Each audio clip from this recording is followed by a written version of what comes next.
YouTube, what's up?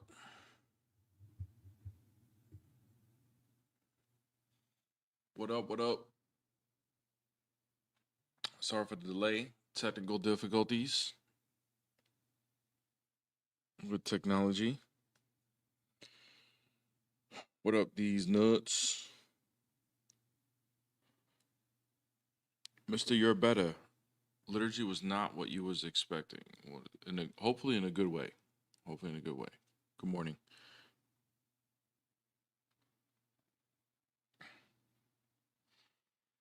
Tap the screen, guys. What up, Germ?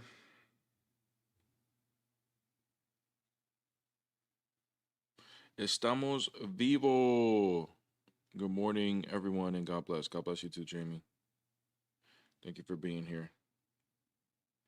Mashallah. Mashallah. Tony, what's up, Tony? How you doing? Good morning, bro. Enigma, what's up? What's up? What's up?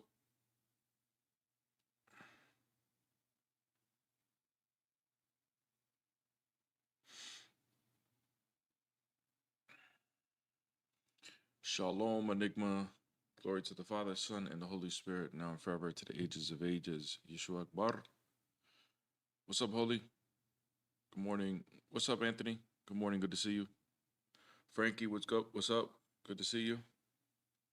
Logan, Alhamdulillah. Logan, good to see you, brother. Good to see you. Adrian, good to see you, gang.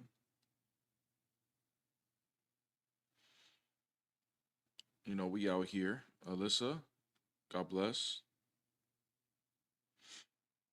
Good to see everybody. Sorry for the late start. Has some technical difficulties. Otherwise, I would have been on like an hour ago. What up, Josh? How you doing? How you doing? How you doing? Mr. You're better. Hopefully the liturgy was in a good way what you didn't expect. Hopefully.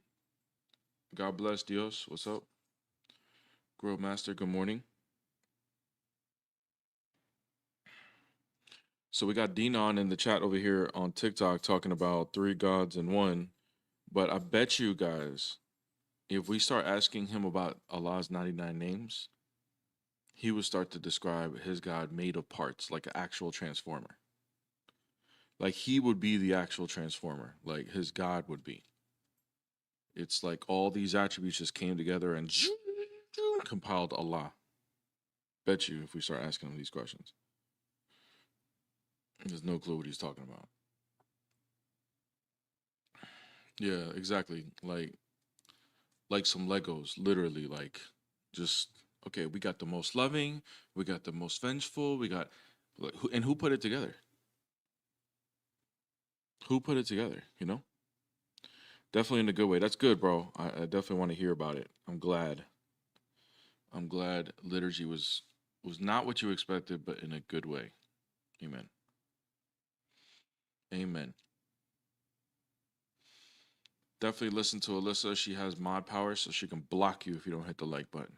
So hit the like button. Hit the like button. Guys, tap the screen on TikTok. I'm a little later than normal. Let's get to 5,000. So we get the algorithm going. My algorithm takes a minute. We get one good guest up, it'll get, going. One good guest throwing, and it'll get going. It always starts off a little slow, and then we be at over 100 after 1 or 2 guests. What's up, Prince? Good morning, brother. Good morning, good morning.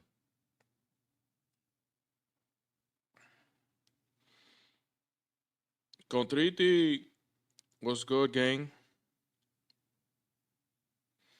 What's up, Caleb? Hey, request up if you guys disagree. Request up. Good morning, Contriti. We are a little late today.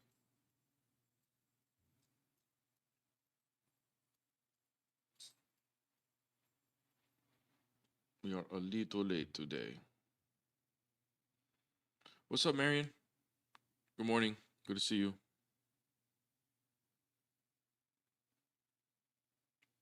Good to see you. Better late than never. Yeah, exactly right. Yeah, we gotta keep the consistency. Last month was my best month on YouTube, so we gotta keep this going. And so far, we got the same numbers going into September. So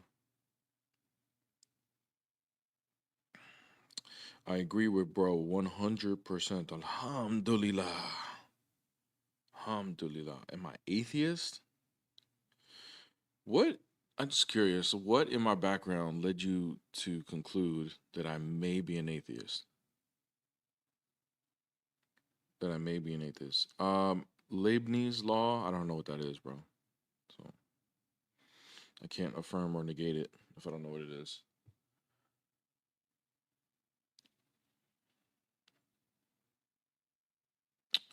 What's up, Redeemed?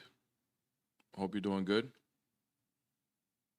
Danny says I'm a cornball. Why? What's up, Mushtarak? Mushtarak. What's up, bro? Good to see you. Oh, I'm a cornball? Oh, dang. That's crazy. That makes me sad. It makes me so sad. So sad. Yeah, praise out to you, bro. I appreciate it. Appreciate you sharing. Everybody pray for T-Vaz and his grandmother. Tribal Dad, shalom. Shalom. Good morning, brother. Good to see you, my Canadian friend. Canada. Okay, good morning, brother. God bless you.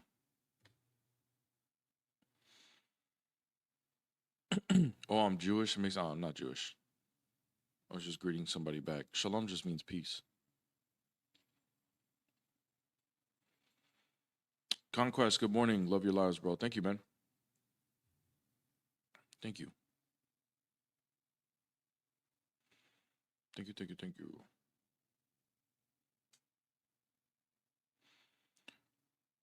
Thank you guys for the likes. Let's get to 10K. We're still waiting for the ops. Still waiting for the ops. Numbers are going up, though, so we should be all right. Pretty good for the late start. In the meantime, Christians, if you guys have questions, you already know I'll definitely take questions if you guys need help with something. Do you have any good reads for those inquiring about orthodoxy? Yes. What's the name of the book? Oh my gosh, I'm blanking. Book by Callisto Swear. Who was a priest. I want to say he might have even been a bishop. Dang, what's the name of that book? Anyways, Peace will remind me. She'll let me know what the book is. But yeah, definitely recommend. Just look up Callisto Swear, and his book will. Yeah, The Orthodox Way. There you go. Yes, The Orthodox Way is his book. There's another book called, I think it's called Keep the Faith. Really good book. Another book called Learning Orthodoxy, or no, I'm sorry, Thinking Orthodoxy. Thinking Orthodoxy. It's written by a priest's wife. Actually, very deep, very good. So definitely recommend that. Yo. What's up, bro? Hello? What's up? What's your syllogism to make this case? Yeah, you got a lot of background noise, bro. What's your basis? You got a lot of background noise, bro. You got to go somewhere quiet, or else I got to take someone else. All right, my bad. What's your basis for this, bro? Basis, for the claim. For which claim? You saying what's called Jesus is not a Muslim, the Father, the Trinity is logical. What's your basis? Which one, bro? Which one? All right, bro. I'm gonna have to let you go, man. I got some questions for you, bro. You guys go to a quieter place, and then you guys can come ask the questions. You guys are like in the middle of like a bus station or something, like, bro. Put on some headphones or something. It's too loud, bro.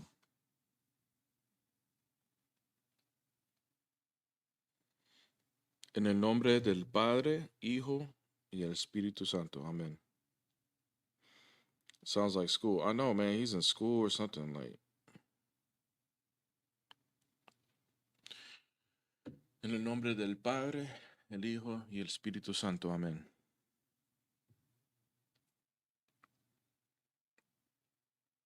Anyways, Christians, if you guys got more questions, we could take up some more questions.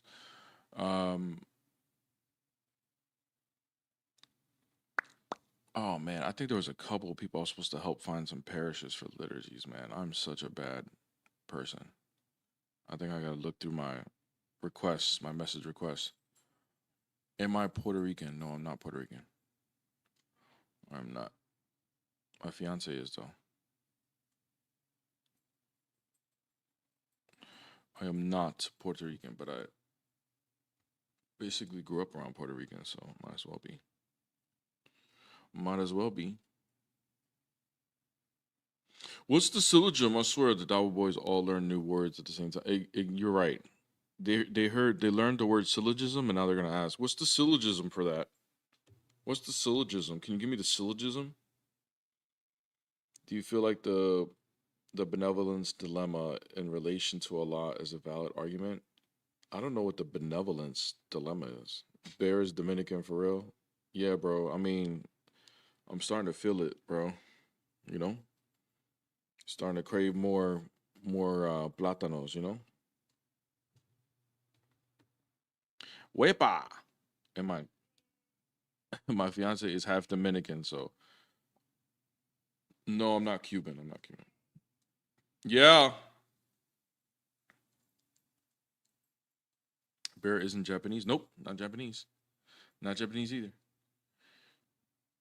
Big words for little minds. Oh my gosh, bro. It's funny. Can you explain why apostolic Christians pray to other than God? I like Orthodox people praying to saints and Mary make me uncomfortable. Yeah, understandable. Even after I became Orthodox, I was still uncomfortable with the idea because of how I grew up Protestant. But really, guys, like you have to understand, like prayer, the word pray comes from the Latin word precari. It just means supplication or request, right? So, me praying to Mary and asking her to pray for me, right, is no different than you asking somebody here on earth to say, hey, pray for me. Or just like Tony did, right? Tony earlier in the stream said, pray for his grandmother. He asked us to pray for him, right? And people responded and saying, yes, they're going to pray for him. Nobody here had an issue with that. There's no difference than doing that than Tony saying, hey, Mother Mary, please pray for my grandmother, who I want, to get healed or whatever the issue may be that you might be going through, right? It's no different. Now, the real issue is, do you believe they can hear you? That's really the problem that Protestants have. Can they hear my request for prayer? And the answer would be yes. And the answer is yes, they can. And that is biblical. If you guys want to learn more about that, there is a video that I have that I break it all down, like as far as praying to saints. You see the thumbnail is like it's very obvious which one it is. So, but I understand the uncomfortableness. Like I said, I came to Orthodoxy. I logically understood the arguments for praying to saints, and I was still uncomfortable. To be honest with you, it's probably the thing I still don't do enough of, even as an Orthodox, and understanding that it's true, because I still have, like, I'm still uncomfortable. I'm not all the way there, but uncomfortable doesn't mean it's not true. What's up? Yo, what's up? What's up? Yo, so can you explain to me like how the hypostatic union doesn't fall into contradiction? Well, you would have to point out to me first how it does go into a contradiction, then I can explain. And I'm assuming you're Muslim, right? Yeah, so there's gonna be two opposing predicates towards one subject. So like passibility and impassibility. Yeah, but that would be in two different senses, so it would not be a contradiction. Just because it's in one respect, according to one respect, or qua one respect, doesn't entail it's not going to be a contradiction. Like, I can grant you that's going to be like a linguistic solution, but it's not a metaphysical account. It's not a linguistic solution, bro. It's whatever properties you're going to refer to. They're going to be in two different senses: one in the divine nature and one in the human nature.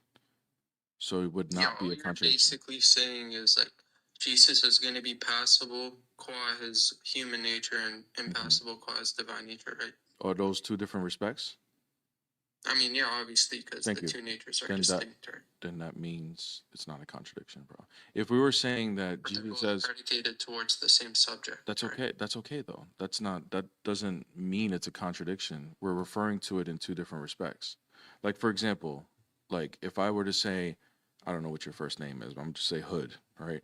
If Hood is immaterial and material at the same time, is that a contradiction? No, because they're parts of me. What's parts of you?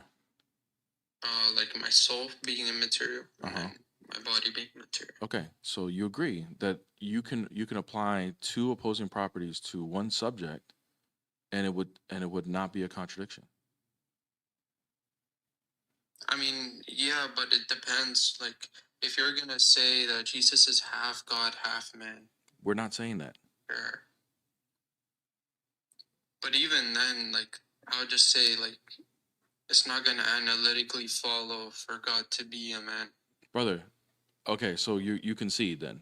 So it's not a contradiction? It's not a concession, because... Okay, so don't change the topic then. Go back to it. How is it if I can apply two opposing predicates towards you, one subject, and it's not a contradiction, then why would it be a contradiction for the hypostatic union? Because it doesn't contradict my nature. Because do you know what what's it called? Like a great making property, a great human making property is? Yeah. Yes, bro. You have lungs. That's a property. That would be something, That's right? Not a great You are There's within people time, without lungs. space. Okay, fine. You have a rational nature. You're limited. You are within time. Soul, right? You have a soul. Yes, sure. Yeah. So obviously, like, if it's a part of my nature to have a soul, it's not going to contradict me, because that is what makes me human.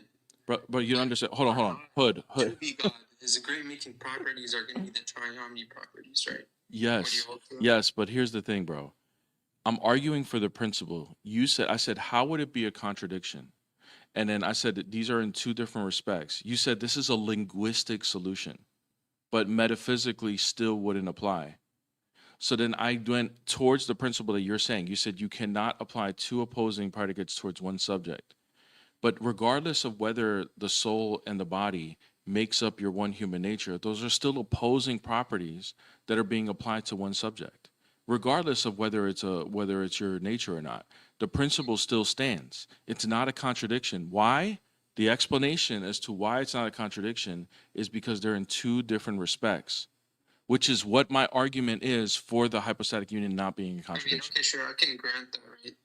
Then would it be possible for Jesus to possess a nature which allows him to sin, qua one respect, like a sinful nature? No. Yeah, so it's going to be like the non-arbitrary distinguishing feature between that and him being like passible, for example.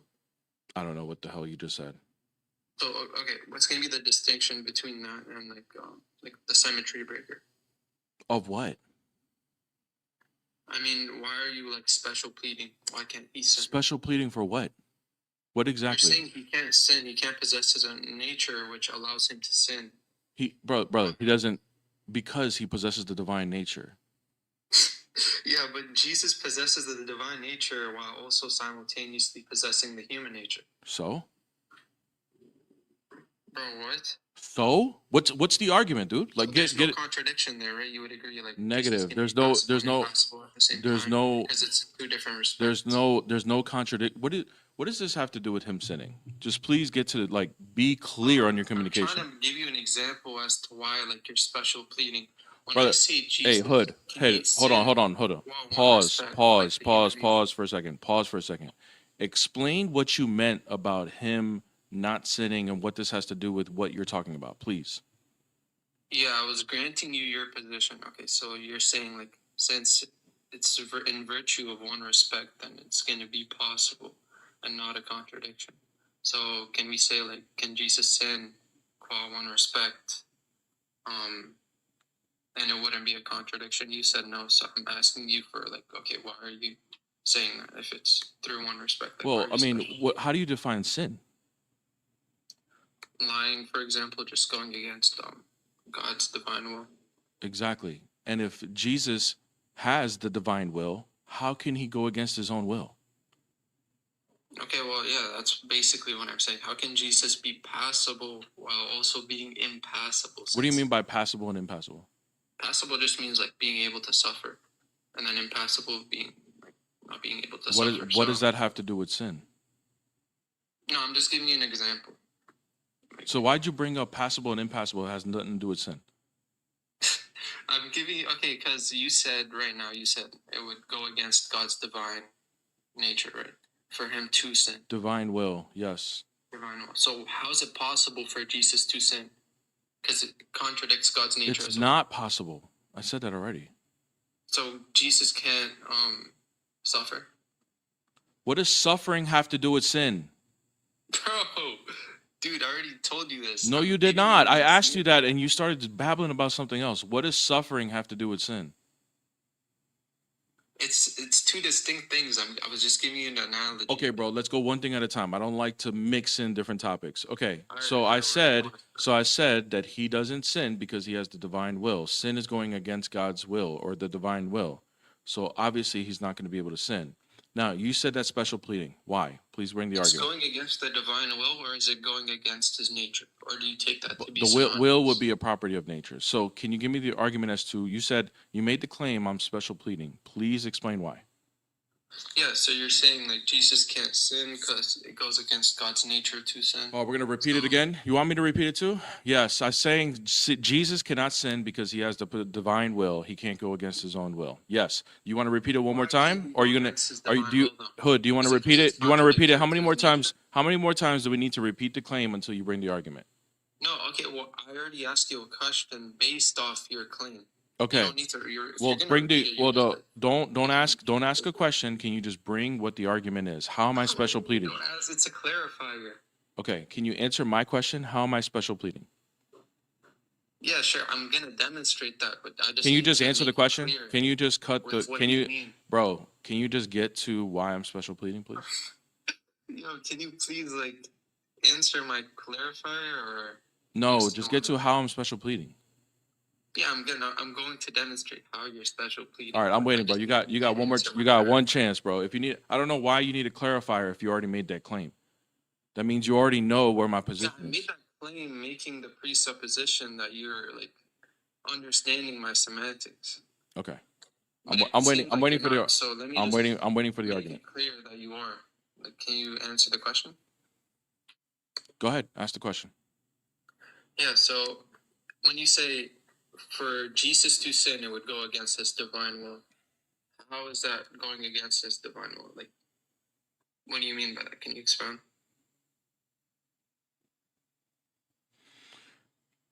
How is going against his divine will a sin? That's what you're asking?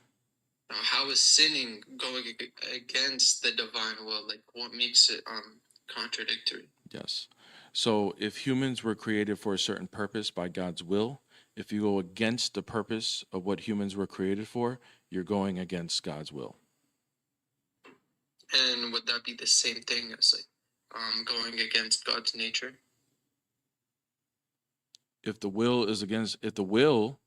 his divine will is a property of his nature, if you want to predicate it towards his going against his nature or whatever, sure. But the will... nature just means, like, characteristics or qualities. Okay, yeah, I mean, this would have nothing to do with being an opposing, like having two opposing properties coming together. So I don't know how this is going to fall into that. But nonetheless, his will, which is what he wants and what his purpose is, if you go against what his purpose is, then that would be a sin. So if Jesus possesses the divine will, meaning that he is going to, everything he desires and everything he wants is going to be in line with his will, he can't go against it. That would be an impossibility. Therefore, he cannot sin. Yeah, so why don't you apply that same logic to like him being passible? So if I were So to can you grant look? I clarified for you. Can you please? You said I'm special pleading. You haven't answered that question yet. yeah, I legit just answered your question right No, there. no, you So didn't. No, you didn't. Can you please you're answer? special How am I pleading special because you're pleading? saying he can't sin because it goes against his will. Is it not going against God's will to be limited, even though No, he's omniscient? no, because it was always his will for him to incarnate and save humanity. No, it doesn't go against his will because him assuming humanity heals it, which brings humans back together with communion with God, which is always was the will of God for his creation to be in communion with him. So no. Bro, you're just begging the question though. Like How, I'm granting how you, am I okay, begging the Jesus question, bro? had to necessarily like incarnate himself. I'm pointing out like a contradiction here. It doesn't matter what Jesus wanted to Which do. one are you pointing out? A special pleading or a contradiction? Both. I'm Okay. saying like Oh, let's put the already contradiction to the side. demonstrated Let's put the contradiction to the side. Show me first of all, define what a special pleading fallacy is. a special pleading fallacy is just like when you're I mean, yeah, I don't know the analytical definition. Oh, now he doesn't know the definition. Okay, so how can you make the claim I'm special pleading if you don't know the definition? Just because I don't know the definition doesn't entail. Okay, that so I then can't tell me what it define is. it. You don't have to give me. You don't have to give me.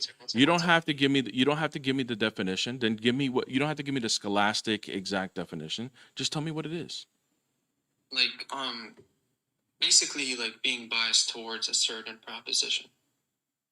Being biased towards a proposition. Give me an example. Yeah, so like I mean, yeah, like I could use this example now. In Not this the conversation, you're not the saying- example not the example in our conversation, bro. That would be circular. Give me another example so I can understand what you mean. Circular, bro. It's because if you're going to give me the example of what we're talking about, obviously we don't agree on this. So I want to know another example externally from what You we're don't talking agree about with here. what's going to be your semantics on Yo, special Hood, pleading? Hood, do me a favor. Give me an example of special pleading. You can't even define it. I don't have to define it in order to like conceptualize. Then it. give Can me you an example. define Then sentience for me? give me an example. This shouldn't be hard if you know what it is. I'm waiting for the example. Okay, yeah, I'll just take that as a concession. I don't have to give you an example. I don't have to give you an example. Okay, so you're not going to even give you're not even going to engage. based off this So conversation. so you're not even going to engage. You're asking clarifying questions to me. I answer them, but now when I ask you for something, you're not going to go ahead and engage with it. Do you disagree with my definition of special pleading? I don't know what you mean. I don't know what you mean. I want an example of what you mean by a bias towards a proposition. I don't know what you mean by that. Do you not know what biased means? I do know what it means, but you can have a bias towards a proposition and not be in a fallacy. You could just be right. Special pleading isn't necessarily a fallacy, though. Okay, bro. We're gonna look up the definition then, bro. Here we go. I don't know what you're talking about. Yeah, I know you don't know what I'm talking about. Special pleading fallacy. Okay, let's look up the definition. Wow, so you have to search it out. So, well, we're gonna I said you didn't have to give me the scholastic definition. Just give me a definition. You said a bias towards a proposition. Someone could be biased towards someone can be like, for example, you could be biased towards a proposition that Allah is one, and you could just believe that because you have good reasons to believe it. Doesn't mean you're committing a fallacy. Freaking idiot, dude. All right, the special pleading fallacy is the formal logical fallacy of applying a general rule or principle to others while exempting oneself or a particular group from it without providing adequate justification for the exception. It involves using different standards for different people or situations, essentially creating a double standard to avoid responsibility or gain unfair advantage. Okay, please explain how I was committing a special pleading. Yeah, so you're basically saying like Jesus can sin. No, can't sin because it goes against his will or nature. Yes, he possesses the will. You're also saying Jesus can be omniscient or can't be omniscient. Sorry, in respect to one nature. Therefore, it entails. We never talked about omniscience. We never talked about omniscience. We were talking about Bro, as it far as doesn't him matter. I sinning. was giving you an No, example. no, You're no, no, asking no, no, for no, an no, no, no, example. no. Don't shift from here now. We were talking about we were talking Bro, about this guy we is were so talking about as far as being able to sin or not sin. You asked for the definition and you said it was special pleading. So when I gave you the definition as far as sinning is going against the divine will, can you please explain to me how that is special pleading? I mean, yeah. Excuse me? Yeah, one sec. So basically, like, it's going to be special pleading because, like, earlier you're saying, like, Jesus can be passible in respect to one nature. You But he said can't be suffer. passible in respect to another. Passable, you said Therefore, there's passable. being no Hold contradiction. on, bro. Hold on. We're not Bro, talking can about you let me answer? No, no, Can no, you no, let no. me You're answer? being inconsistent because, dude, you're not gonna throw in different topics in here just to make yourself look right. It's not, I'm literally referencing what I said earlier to show Yes, you why what you it's said. special Yes, pleading. when you brought up being impassible, that had to do with suffering. So that had nothing to do with him sinning. I Bro, said, it put doesn't. that. Oh my I god. said, we're Oh not my god. talking about suffering Basically, right you now. can't sin. Brother, That's great. what does suffering have to do with sinning? Please explain. I asked you that earlier. You couldn't give me an answer, so I said we're Yeah, not this talking is about low that. of you, bro. Come on, let me answer. You, You want me to dude, answer or not? no, not if you're just gonna babble, bro. No. All right. Well, So bro, answer. what So do you answer. mean? So I'm showing answer. you. I'm demonstrating to you Yeah, why yeah. you're I special want to know. pleading. Yeah, special pleading because what? Because what? What does this have to do? We're not talking about suffering. We haven't talked about anything else other than him being able to sin. So stay on that topic. Okay, wait, hold on. Let's say, yeah, let me demonstrate to you why that's going to be special pleading. Because, bro, like, for example, right, if I say in the Quran, or like, let's say I'm a Jew, right, there's these, like, crazy, it's just hypothetical, there's just these crazy verses regarding slavery in the Old Testament. And then I say my scripture is, like, completely peaceful and whatnot. Then, like, a Christian, for example, or like a Muslim comes up to me and then says, like, okay, if your religion is completely peaceful, then why do you have these verses regarding slavery, which obviously is going to be immoral? You're going to just neglect it. That's going to be special pleading, and then going towards the verses which depict your religion being peaceful, right? That's going to be an example of special pleading. It's just a bias toward a certain proposition, and that's basically what I mean by special pleading. That's not what the Like, definition said. The definition said it's a double doesn't standard. matter. It's a Definitions double. aren't objective. It's a. I just gave you a summary. It is objective. It is. You don't. You don't. So you just created. You just created some special, like some your own definition of special pleading, and you're saying I have to go with that. If it's not, if the definition. So then look. So here. Look how stupid you're about to sound. Okay. You said this is not objective. You said this is not objective. So here, I'm going to deny. I'm going to deny. I'm going to deny your definition of special pleading because it's not what I hold to. And now I can do it because according to you, it's subjective, right? No, bro, that's not what I'm saying. Yes, you are. That is exactly what you said. Yeah, Did you, hold on real quick. Did you not just say that it's not objective? I said definitions are subjective. They're not objective. So they're not objective, right? Yes. So I deny your definition. So I deny your definition of special pleading. I deny it. I don't believe that exists. Yeah, that's not how that's going to work. That is exactly how it's going to work, bro. It's exactly how it's going to work. So you cannot say this is a logical fallacy if you're just making up definitions. Unless you're like conceding to like semantic anti-realism. I'm not. I'm going off of the definition of. I'm You're going off stating of. definitions. I'm going off of the definition of special pleading, and it is a double standard. I would like to know how I'm setting a double standard. You still haven't explained that. You're just denying that definition.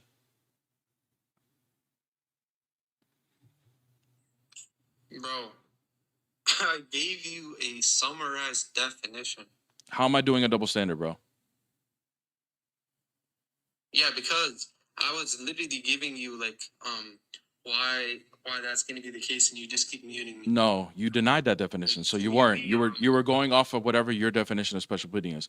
Can you please tell me how I'm doing a double standard, please? I mean, yeah, if we're gonna say like Jesus can't be passible, but What does passible mean? Sorry, he can be passible. Like it's What does passible mean? What does But passible he mean? can't sin, then that's just gonna be special pleading. Can you demonstrate that's? He cannot sin because the definition of sin is going against God's will. Jesus is God. He has God's will. Do you think Allah can sin? Okay, wait. Can Allah? Hold on. If Allah can't sin, then how is that not special pleading according to your? Because it goes against his nature. Thank you. So thank you. So Jesus possesses the divine nature, Oh my God. which means he cannot go against the will of his nature. Therefore, he cannot sin. How is that special pleading? Nature. What does that even mean? You're just saying his nature. Bro, do you not know? Wait, what the definition of hold on a nature second. is? Hold on. Nature will be just a set of properties. Is not one of the properties the will? The will is one of his properties, but it's not because Thank it you goes very against much. his There, will. thank you. It's I because gave it you goes against his nature. our definition as far as what a sin would be, going against his will. Can Allah go against his own will? Why his will, though? Why Can his will? can Allah, What's because the that's distinction because between this is will an and internal nature? critique. This is how we would I define don't it. care if it's an internal You critique. do. That's I'm what you've been asking you, that's what's what you've the been doing. That's what you've been doing the whole time is an internal critique. You doofus. Can Allah go against his own I've will? never disagreed that I'm making an internal. You're going to answer this question. If you don't answer this question, you're getting booted. Can Allah go against his own will? Yes or no?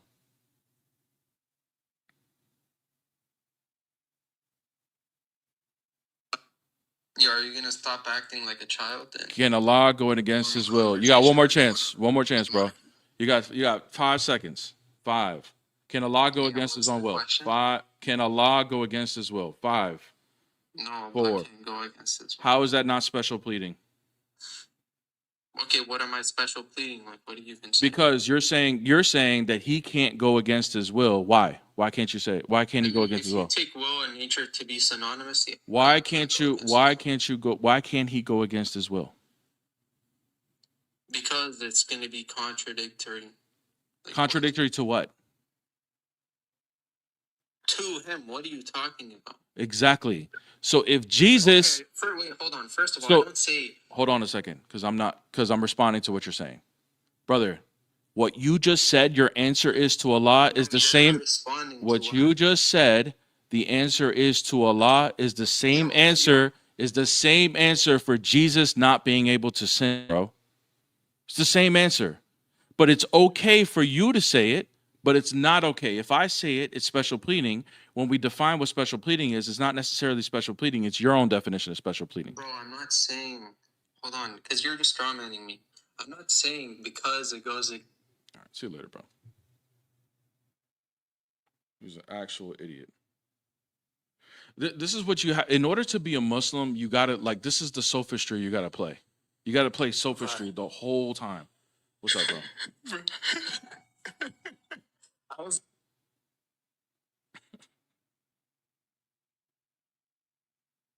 And then he goes W concession. He says W concession in the chat, guys. I conceded. Jesus cannot sin because he can't go against his own will. He is God. Oh, that's a contradiction. That's a special pleading. That's all kinds of problems. Can Allah sin? No, because he can't go against his will. Oh, but that's not special pleading. That's not the same answer I gave for Jesus. That's something different. Get the hell out of here, dude. What's up, bro? What's up, man? I'd like to discuss the LPT with you. Sure. So, what model do you hold to? Are you Lion Trinitarian, Eastern, Monarchical? I'm Eastern Orthodox. Okay, so you're a Monarchical Trinitarian? Yes. Okay, so essentially, I don't see how you can say that the Son is ase. I can only see under that model the Father being ase, because the Son is ontologically contingent, meaning he depends on the Father to impart existence to him. So he's not self-existent. Okay. So. Okay. Yeah. So then that means only the Father is ase. And as far as like the internal, like theological proper, yes, we would agree that the Father is ase, because the Father being ase though is a predicate to the hypostasis, not the nature though. Well, Isn't it so? Essentially, right? Because essentially you're saying that the Father is fully God, the Son is fully God, Holy Spirit is fully God. But to be fully God, it's necessary to be ase, because that's what it means to be No. God, is to be ontologically Negative. necessary. That's it. That's incorrect. That's incorrect. Ase would not be a property of the essence. No. It wouldn't be a property of the essence, because No. because here's what I mean by ase. Essentially, is self-existent. Okay. Okay, so for instance, if we're going to say, that one of the persons is fully God, I guess we have to discuss what it means to be fully God.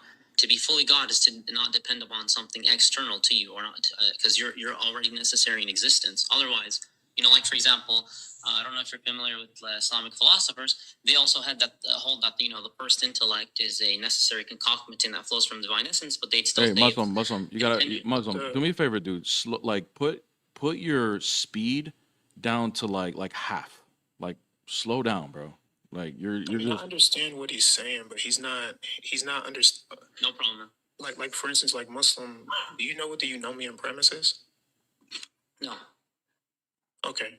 So the eunomian premise basically is what you're doing now. You're saying that because something like a hypostatic property of being unbegotten is not shared with the Son or the Spirit, then therefore the essence isn't shared. But that's a fallacy. That's why it's a eunomian fallacy. For instance, if I say something like all math, everyone who teaches math in a school system is a teacher. Will you disagree with that? No, but I think that's not. Hold on. I'm explaining to you why this is a fallacy. Go ahead. Okay, so if everybody who teaches math in a university is a teacher, what about people who teach social studies or science? Are they not teachers? Yes, they're teachers. Okay, but how are they teachers if, so you can have the same essence of teacher shared between different persons? Well, so essentially what I'm trying to get at here is what it means to be a teacher, right? So the whatness, the liquidity of being a teacher. No, bro, but that's your argument. Look, your argument is, I'm essentially telling you what your argument is and showing you how it's fallacious. If your argument is the only way you can be a teacher is if you teach math, then what about social studies, science, any of the other subjects? Are they now not teachers?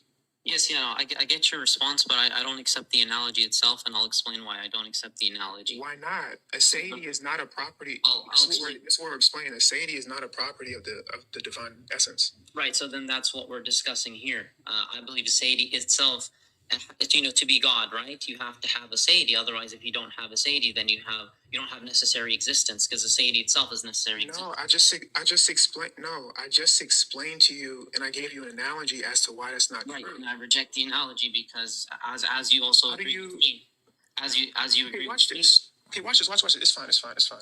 Watch this. I'll give you another analogy, and there's no way that you're going to be able to deny this. Sure, because you're talking about essence. Now, watch this.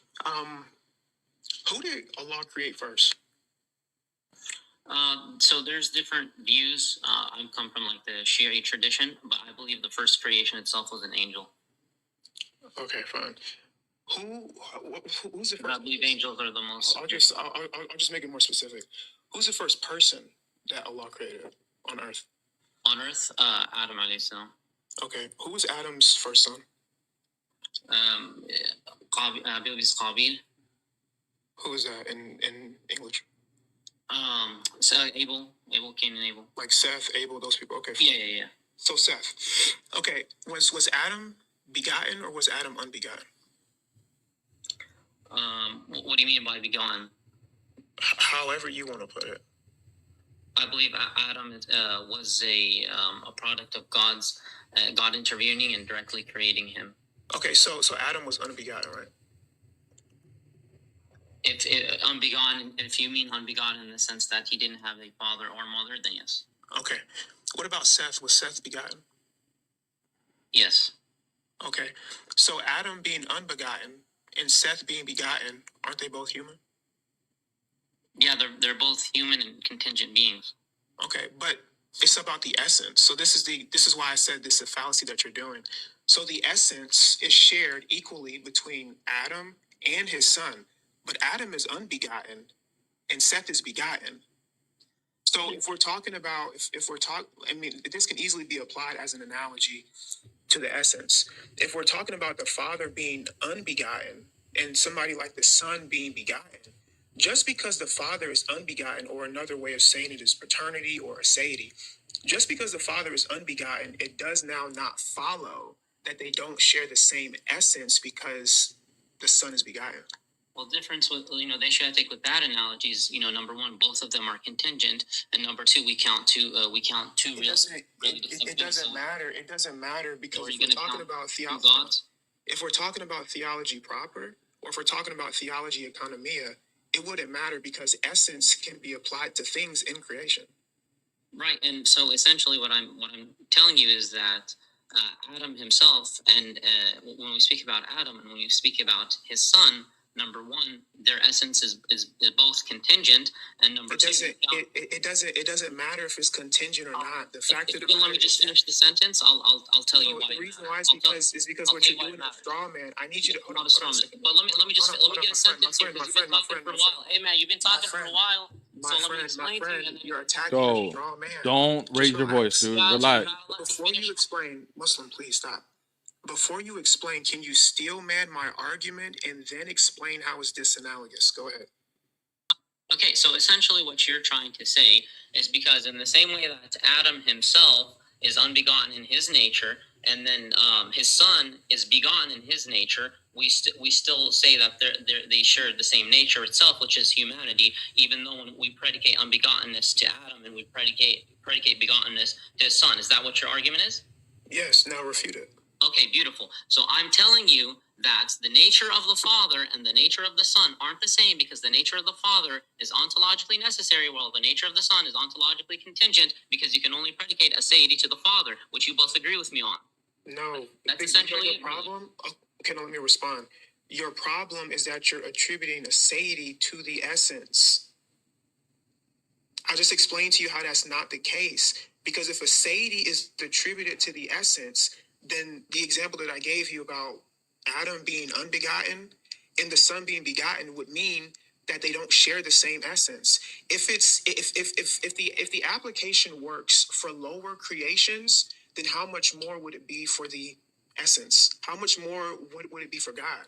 So this is what I'm trying to explain to you. It's a fallacy. This has been refuted ages ago, and you're not dealing with it. You're attributing aseity. You're attributing aseity to the essence, and nothing works that way. Here, so I'll give this example, right? I accept that when it comes to the essence of humanity itself, you can predicate unbegottenness or begottenness to the essence of humanity. What I'm saying... Whoa. Hold on. What? So you're saying that... Hold on a second. Name a human besides Adam that is unbegotten. I'm speaking in the realm of possibility. I'm not. No. I need you to speak in the realm of actuality. No. It's very important. No, it's very important to draw a distinction here. Like, for example, in the same way I can say, in the realm of possibility, we can have unicorns. So it's not a contradiction. That's why you're saying God can't create another Adam? Look, my friend. This is why I said this is not a possibility. It is an actuality. But possibility also applies. We're going to talk about logical contradiction. Listen to my objection. Name a human besides Adam who was unbegotten. Brother, that is irrelevant. What do you mean it's irrelevant? It's completely irrelevant. That is literally the argument. I'll explain to you why it's irrelevant, because you did ask me what I mean why it's irrelevant. The reason why it's irrelevant is because God can create other atoms. He can directly create other humans. Okay, surely you can believe. There isn't I'm saying he can actualize that. Are you saying God can't actualize that? So Adam is... Give me an example. Is it logically impossible for God to create another Adam? Simple question. Give me an example. I'm not talking to... Are you not getting my point? Like, how much... Because what you're doing is... Listen to me, dude. Because what you're doing is you're saying that aseity is a property of the essence. And what I'm explaining to you is, if that is the case, then that means that either all humans are unbegotten or not. But since all humans are not unbegotten, it doesn't follow, because even if I'm unbegotten and I am begotten, we still share the same essence. And I explained to You're you. not understanding the critique. Here, no, I even told you what your critique was, and you agreed. Here, let me, if I can just get my word in. Essentially, what I'm telling to you is it's disanalogous, and the reason why it's disanalogous, as I already mentioned to you, is because you can predicate unbegottenness and begottenness to human nature. You'll still be a human, but you can't do the same for the divine essence. That's literally the argument, bro. That's literally the argument. Exactly. Yes, and I'm telling you that you can have other unbegotten humans. Okay, hold on a It's second. not contradictory. Okay, Hold on. I mean, so real quick. Let me just Muslim. That's literally what his argument is. That just because you can have a human being that's begotten and unbegotten, and they still will be equally human. It's going to apply the same thing for the hypostasis. A hypostasis can be begotten or unbegotten and still be fully God. It doesn't affect. Right. That's his argument as to aseity doesn't apply to the essence. It applies to the hypostasis. Yes, bro. you just granted the argument. I'm understanding his argument, but I'm just demonstrating how it's disanalogous, and the reason why it's disanalogous. Doesn't matter if it's disanalogous, bro. No, Bro, I'm it doesn't. telling you, But Muslim, if you conceded already that this is possible for humans. No. I didn't concede. Let me explain. I did not concede at all. All right, bro. Go ahead, man. You got like 30 seconds to explain it, bro. Go ahead. Okay, appreciate you. All right, the reason why it's disanalogous is because I'm saying that you can predicate unbegottenness to humans, and you can predicate begottenness to humans, because these are things which are possible for the human nature. But when it comes to the nature of God, you can't say that God lacks aseity, because what makes God God is his aseity. You can't. No, it's not. Okay, so you're saying what I'm trying to explain to you. Okay, can you yes or no? Can God be contingent? Bro, No. what does that have to do with what I'm asking you? That's a different, bro. That's a non-sequitur. Real quick, before you guys continue. Hold on, guys. Hold on, guys. Hold on. Pause. Because Muslim, you're doing an internal critique. This is why you asked whether we were Eastern Orthodox or monarchical or whatever the case is. When it comes to the way we apply, as far as predicates towards the essence, they're only going to be apophatic predications. So if saying that he is ase to his essence, that would be cataphatic. Therefore, we cannot say that his essence is ase. Therefore, according to our worldview, the aseity is only going to apply to the hypostasis, because that's something that we can confirm and we can affirm. His essence is unknowable according to our worldview. So you need to critique from there. So aseity would only be applied to the Father as far as his hypostasis. If you're talking about whether the nature is unbegotten, yes, we can say that, and all three possess those natures. But as far as the hypostasis is concerned, the aseity is only going to be applied to the Father. All right. So again, I like what you. So I assume you guys believe in divine simplicity, right? Hold on a second. Wait, before we go to ADS or I hold to ADS anyway.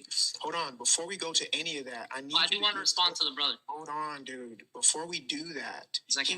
he only said that to show you how you're conceding to our argument. No, sir. That's why I was going to respond to him. Muslim, stop, dude. Please, man.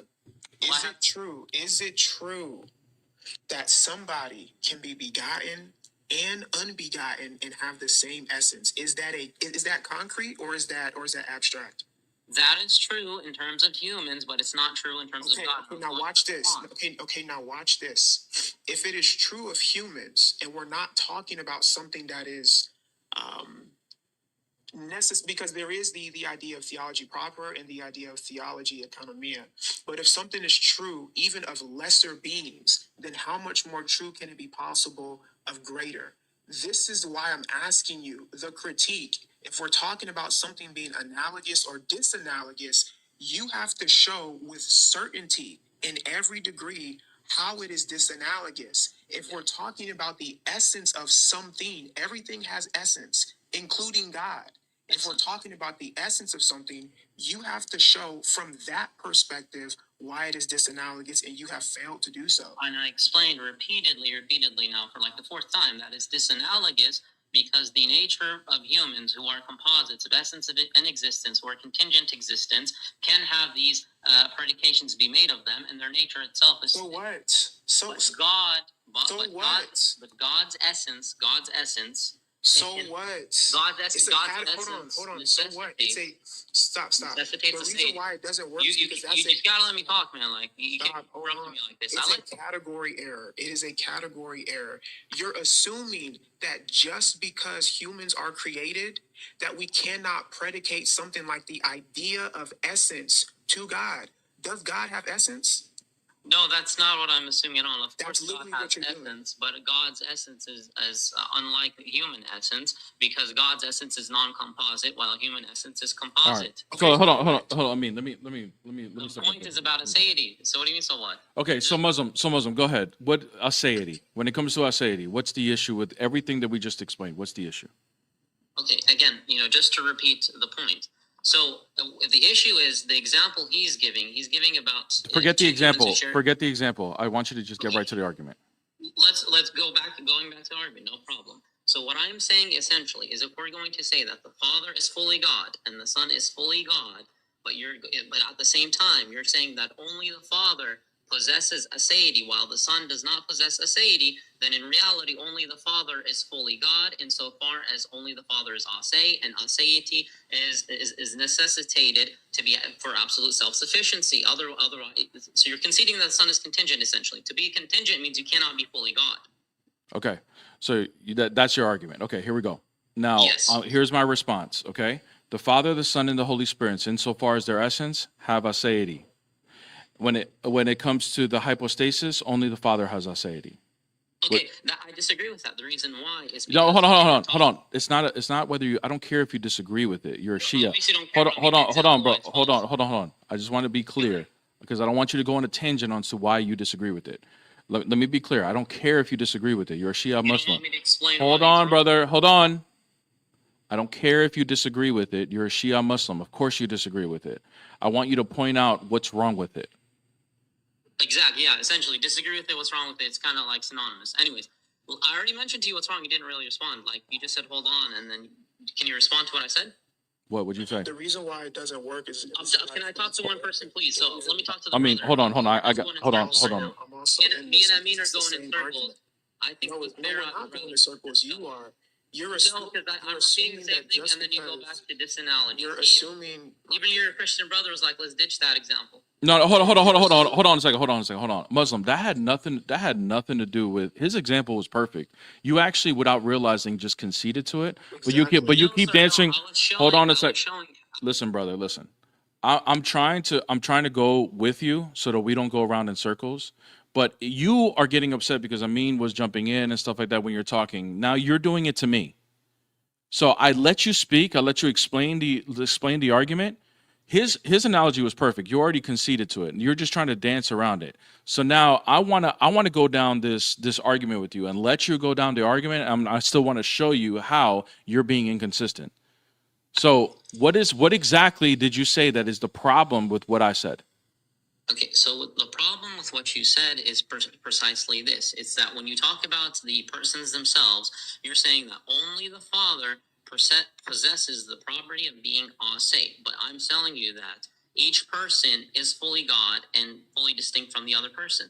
But when we're saying fully God, when we're saying that each person is fully God, to be fully God is to be ase. So you can't say that they share the same nature itself, because only one person is fully God. And the reason why I'm saying this is because aseity is necessitated. To be ase is to be fully God, because aseity is absolute self-sufficiency. Okay. Now, you do realize that as Eastern Orthodox, we do hold that the essence and the hypostasis are distinct, correct? Yes. Okay. So insofar as the essence, if you're going to say self-existing and all those properties that you want to apply to God, all three possess those properties because they possess the same identical nature. When we're talking about aseity, as far as hypostasis, only the Father has that property. That's why they are three distinct persons, because they don't share all the same properties. Now, what's your response? Now, what's incoherent about what I just said? Okay, so the incoherency here, as I've been repeatedly saying, time and time again, is that if you're going to say, okay, then only the persons in their hypostasis are distinct and share these distinct hypostatic properties, but when it comes to the essence, they're all the same, then how doesn't it collapse into each person being identical to the other? Because they have distinct properties according to their hypostasis. Okay, so and this distinct. So if they have distinct properties when it comes to their hypostasis, then how are you not counting three gods in this case when it comes to the Because they still possess the same identical divine nature. That's why. Okay, so they possess the same identical divine nature, but they possess distinct hypostatic properties. But my question here, and then you're saying that each. So we have three essences, and each essence itself. One essence. No. Okay, one essence. So how then does this not collapse into them being one per? Because one they're three different modes? Muslim. There's two different. Okay, here's how we're gonna do this. Okay, there's two distinct categories. In your arguments, you keep conflating the two. You keep collapsing the essence and the persons together. After you agreed that we believe that there's a real distinction between the hypostasis and the essence, right? You do agree to that, right? Okay, good. I know you don't believe it, but what I'm saying is you do understand that that's our worldview. Okay. So in order for you to not keep collapsing essence and persons, let's just do one category at a time. Now, if we want to talk about the essence, if your question is, according to the essence, is the essence unbegotten? And if that's what your question is, then yes, the essence is unbegotten. That's what it is. It's unbegotten. Okay, now what's wrong with that? Is there any confusion there? So now we've left to the point about discussing, the. No, we're actually simplifying it right now because you keep actually, whether I don't know if you're doing this on purpose or if you're not unaware that you're doing it. You keep collapsing after you admit that the hypostasis and the essence are really distinct according to our worldview. You keep collapsing the two. So in order to assume that you're coming in good faith and you're not trying to do that by being disingenuous or sneaky, I'm going to help you by putting a category. We're going to go one category at a time so that you don't do that. So we're not talking about the hypostasis right now. We're only talking about the divine nature. As far as the divine nature is, essence. Yes, just the essence. It is unbegotten. Okay. Do you have an issue? Do you have an issue with that? I'm not talking about anything else. I'm just talking about the essence. Okay, the essence itself is absolutely simple, one, and indivisible. Not absolutely. We don't believe in ADS. We believe in just divine simplicity. ADS they're the same thing. No, they're not. Yes, they are. No, they're not. Absolute divine simplicity is a different doctrine, but we do believe he's divinely simple, not made of parts. If that's what you're asking. That's what I'm saying. It's okay. Do you believe the knowledge of God is identical to His power? Those will be predicated to his energies, not his essence. Okay, but at the same, I guess. So you're more like are you more like a Neoplatonist? So you reject? No, not a Neoplatonist at all. No, I'm just telling you, according to the Eastern Orthodox view, God's knowledge and His power are attributed to His energies, which are also distinct from His essence. So we're just talking about the essence right now. It's unbegotten. Hold on, bro. Hold on. I don't want to move from here. Because you keep going into different categories, and I'm telling you, I want to simplify this. So, do you have an issue with me saying that the nature is unbegotten as of right now? Okay, so of course, God's nature itself is unbegotten. Thank you very much. When we're talking about the essence, qua essence itself, do you believe that the persons themselves all subsist within the divine essence? Correct. Yes. Correct. Beautiful.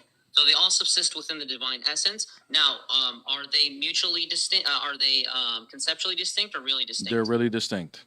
Okay, so then you've divided the divine essence into three really distinction. Distinction does not mean division, bro. Distinction does not mean division. So what is the reality of their distinction? It's just a contrast. They have contrasting properties according to their hypostasis. That's what makes them distinct.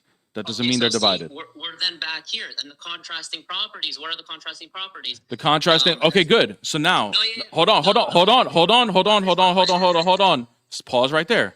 Now we're gonna put the essence to the side because we're gonna talk. We're only talking about persons now. Hold on. We put the persons to the side. Muslim, please be quiet. I already told you what I was doing, and you agreed to it. Now you don't want to do it because now I'm starting to think you're being disingenuous. I already said we're going to talk about the essence first, and then we're going to talk about the hypostasis. Yes, the hypostasis subsists within the essence. However, we're going to talk about one category at a time because remember, I'm assuming that you came in good faith. You're not being disingenuous. You're not going to collapse the two. So now we're going to put the essence to the side. We're only talking about the hypostasis. Now, what's your argument with the hypostasis? That's why I kept saying it's a category error that he's making. We're jumping back and forth. Like you were. I Like, know. okay, I did that on. I know. I'm doing it on purpose. I'm doing it on purpose so you Thank don't you don't collapse the two. So now the Right. essence has been dealt with. Now let's talk about the No, hypostasis. sir, What's the the essence has not been dealt with. Yes, it has been dealt with. What's the okay? No, Let's no, okay, no, good. no. All right, no worries, no worries. Let's put the persons to the side now. Let's go back to the essence. What's the issue with the essence? Excellent. What's the So when what's it the comes issue with to the essence? Yeah. When it comes to the essence itself, I'm clearly showing you how the persons themselves subsist within the essence. I'm not talking about the hypostatic properties. I'm talking about the persons subsisting in the divine essence itself. You can't separate the persons from the divine essence. I'm not saying they're separate. All I'm doing is as far as discussing because they are not separate, but they're really distinct. We're talking about it one category at a time. So we're only talking about, and I'm not going to mix the categories, although normally I can, and normally that's okay to do. But because I'm starting to think you're being disingenuous because you are trying to, because you're trying to collapse the two. I'm going to go ahead and go one category at a time with you. If you don't like it this way, then you can kick rocks. This is bottom line. So we're talking about the essence. What is the argument against the essence? Go ahead. Okay, the essence. Because if you talk about the essence, you have to talk about the persons. No, I don't. No, I don't. No, I don't. Yes, you do. So no, you're I don't. Going to ignore the person because you're like, okay, well. No, I don't. I don't. I don't. Person, so I'm not gonna What's the argument that I have to talk about one or both of them at the same time? What's the argument for that? The persons themselves, which subsist within the divine essence, right? You conceded and you accepted that they're really distinct. So I'm asking you, what is the real distinction that they possess? What, as far as the hypostasis and the essence? I'm talking about them subsisting within the divine essence. What differentiates them? What differentiates the persons within each other? Yes. Okay, all right, so we're not talking about the essence anymore. Okay, here we go. So essence is not, it doesn't matter. It doesn't matter. Essence is put to the side. Essence is put to the side. Now we're going to talk about hypostasis. Hey, you agreed that we're okay with doing this. If you're not okay with it, then we're going to move on. Yes, but then you keep on shifting from here. You know, it's like we're tap dancing here. Muslim, this is so simple. The reason the reason, no, you're not getting it. The reason why things like, hold on, listen to me, please. The reason why things like being begotten, spirating, the reason why those things are not properties of the essence is because they are properties of opposition. This is how we know the distinction in the person of the Father, the Son, and the Holy Spirit. But it does not logically follow that because there are properties of opposition, that the Father, the Son, and the Spirit cannot equally be God. And you have yet to describe that. You haven't given us any examples. Excellent. And so they're opposing relations. Let's go with that. They oppose each other within the divine essence. Is that what you're saying? No, bro. This is why we're not, bro. This is exactly why I said we're not going to talk about these two things at the same time because you're purposely like a stupid little dog trying to collapse the two. You're a freaking idiot, dude. Get the hell out of here. Freaking lying, deceiving piece of crap, dude. Literally did exactly what I said don't do. And he collapses the two. We're talking about a hypostasis specifically. And then he goes, well, see, there you go. They have opposing properties of the essence. He literally does the same exact thing, trying to sound like Khalil Adani, bro. It's the same spirit, dude. Like, the Shias all sound the same or something? Like, bro. It probably was Khalil Adani. It probably was him. Look, guys, this is so simple, right? The reason why, and I actually didn't even come up, I came up because of the last guy. I wanted to explain what passibility and impassibility was because he wasn't getting it. But then I got a phone call, but then that guy came up. The reason why this is so simple, I'll just briefly explain it. The reason why it's a category error, what he was doing with the essence and being begotten and all that stuff is because putting a premise into a syllogism is a syllogism. It doesn't mean that it has to be applied one-to-one, or it doesn't mean that it can't be applied to lesser things when we're talking about creation. For instance, his argument was this: exclusivity of whatever. Like, he's saying exclusivity of deity is only for the Father because the Father is unbegotten. But that's a premise. That can be applied to anything. So, for instance, if I say exclusivity of X, I can literally input X into anything. So this is why I gave him the example with the teacher. Exclusivity of being a teacher, if we put that into a simple syllogism, premise one, only those who teach math are teachers. Premise two, there are those who teach science. Therefore, those who teach science are not teachers. Do you see how that doesn't logically follow? All you have to do is discredit or attack one of the premises, and then the whole syllogism falls apart. The thing would be unsound. Premise two, you're going to attack premise two. Naturally, you can apply that same logic to aseity. And this is why I kept explaining to him aseity is not a property of the essence. This is a eunomian premise. This has been dealt with centuries ago. Because if I say, actually, against eunomians, if I say something like, okay, and this is why I gave him the example with Adam, and this is the example where I gave him the example with Seth. Adam is unbegotten, but Adam's first son was Seth. Is Seth now not human because he's begotten? Of course not. That's ridiculous. Nobody would believe that.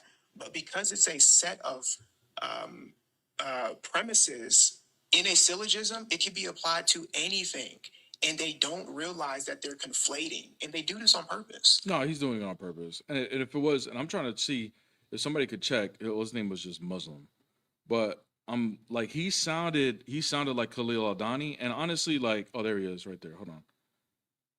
Hey, are you, like, come back up, actually. Just want to know. Just before, so I can do something real quick. Hello. Oh, hello, my love. Sorry. Hey, good morning. I got heated. Muslim, request back up. I do have to go to work. Are you Khalil? Are you Khalil? No, not at all. Okay. All right. Yeah, no, our voices are very different too. But I have to go to work. Maybe we can discuss another time. Yeah. So, bro, at the end of the day, like, I told you that we're not going to collapse the two categories, and you continue to do the same thing. Like, you continue to go ahead and collapse the essence and the hypostasis. So you're not actually granting us our worldview when you start to critique it. Like, I guess we can continue discussion another time. You know, I don't want to keep talking past each other. But like I said, I do have to get going to work now. But you know, I'll be back. I'm sure you do lives all the time. All right. And yeah, but I'm not Khalid. All right, bro. He's the new player. Yeah. All right. See you later. Anyways. Yeah. I mean, yo, it's just insane. Like, when I made it super. I mean, I don't know how much more clear I can make it. I gave him opportunities in good faith to explain or whatever the case may be. And we're gonna go one category at a time. Oh, that's fine. But then all of a sudden, when he gets to his argument where he wants to present some sort of problem, he has to collapse the two. And it's always the case, guys. Like, when it comes to LPT, we're gonna collapse persons and natures every single time. That's why. So look at him. He's a Thomist. They start with a different starting point for their metaphysic than we do. That's why. A Shia Thomist is crazy. My God, bro. That's why. That's why because you guys essentially start with the persons, but we don't start with that. Like, we're orthodox. Okay, that's why you were starting with that. So now you would have to disprove our premise. And you can't. It's not logically incoherent what we're saying. And I gave you 2 examples as to why it's not. Anyways. Yeah. Hello, my love. Hey, my love. What's up, Amin? Hey, what's going on? Salam alaikum. I didn't mean to, like, crash your live, bro. No. Never a crash. It's your house. Mi casa, su casa. That dude, bro, was just, like, insane, man. Like, Well, you are a crash, though. You are a crash bandicoot. Let's crash Bandicoot. I am crash, actually. Yeah. Yeah. No, I mean, and hopefully you guys understand in the audience, because I do this specifically so that you guys can understand these things. Like, you know, when we say a lot of big words going around, these are not super complicated words once you understand the meanings of it. But essentially what he was saying, just to explain to everybody, he was trying to say that because the persons, which every Trinitarian is going to agree with, right, that the Son is begotten of the Father, right, and then the Holy Spirit proceeds from the Father. Some will say proceeds from the Father and the Son, but nonetheless proceeds from the Father. And then these things is what makes them distinct persons. Okay, these properties. right? So the Son being begotten, the Father being unbegotten, that's what makes them distinct persons in the hypostasis, all right? But that doesn't mean that they're different in nature, right? Because they possess the same identical nature. That's why we say one God, even though we believe in three distinct persons. Every Trinitarian is going to agree with that. What he's arguing is saying that the Father, because the Father is ase, meaning self-existing, he is the one that causes the existence of, or causes the Son, not the existence, but causes the Son because he is begotten. He's trying to argue that he is causing the existence of the Son, therefore they cannot be equal in nature. That's what he's arguing from. But that's not our position. Our position is that what these properties are of these distinct persons is what makes them distinct from each other. This has nothing to do with whether the nature began to exist at some point or not of the Son, because the Son's nature is going to be identical to the Father's nature. So I mean, even in the properties of opposition, like even in like the appellations that we give to the Father and to the Son, it actually proves our point. Because if they grant to us that because this is what they're going to say, if they grant to us that the Father alone is God and that He's eternal, then that means that He was eternally the Father.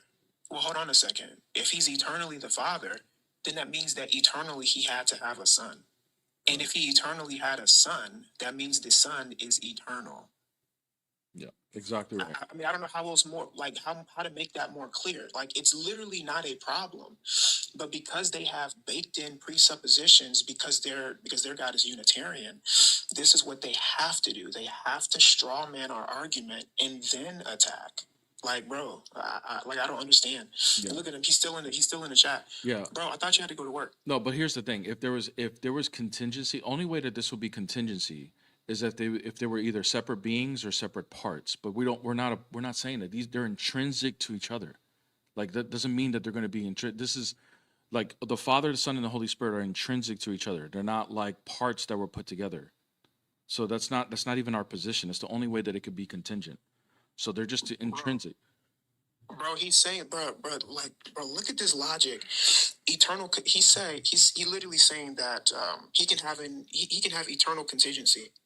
That is a literal contradiction. Well, look, this is basically what he's saying. If that's true, if we're going to grant you that that's a problem, then is Allah dependent on His all-knowingness in order to be Allah?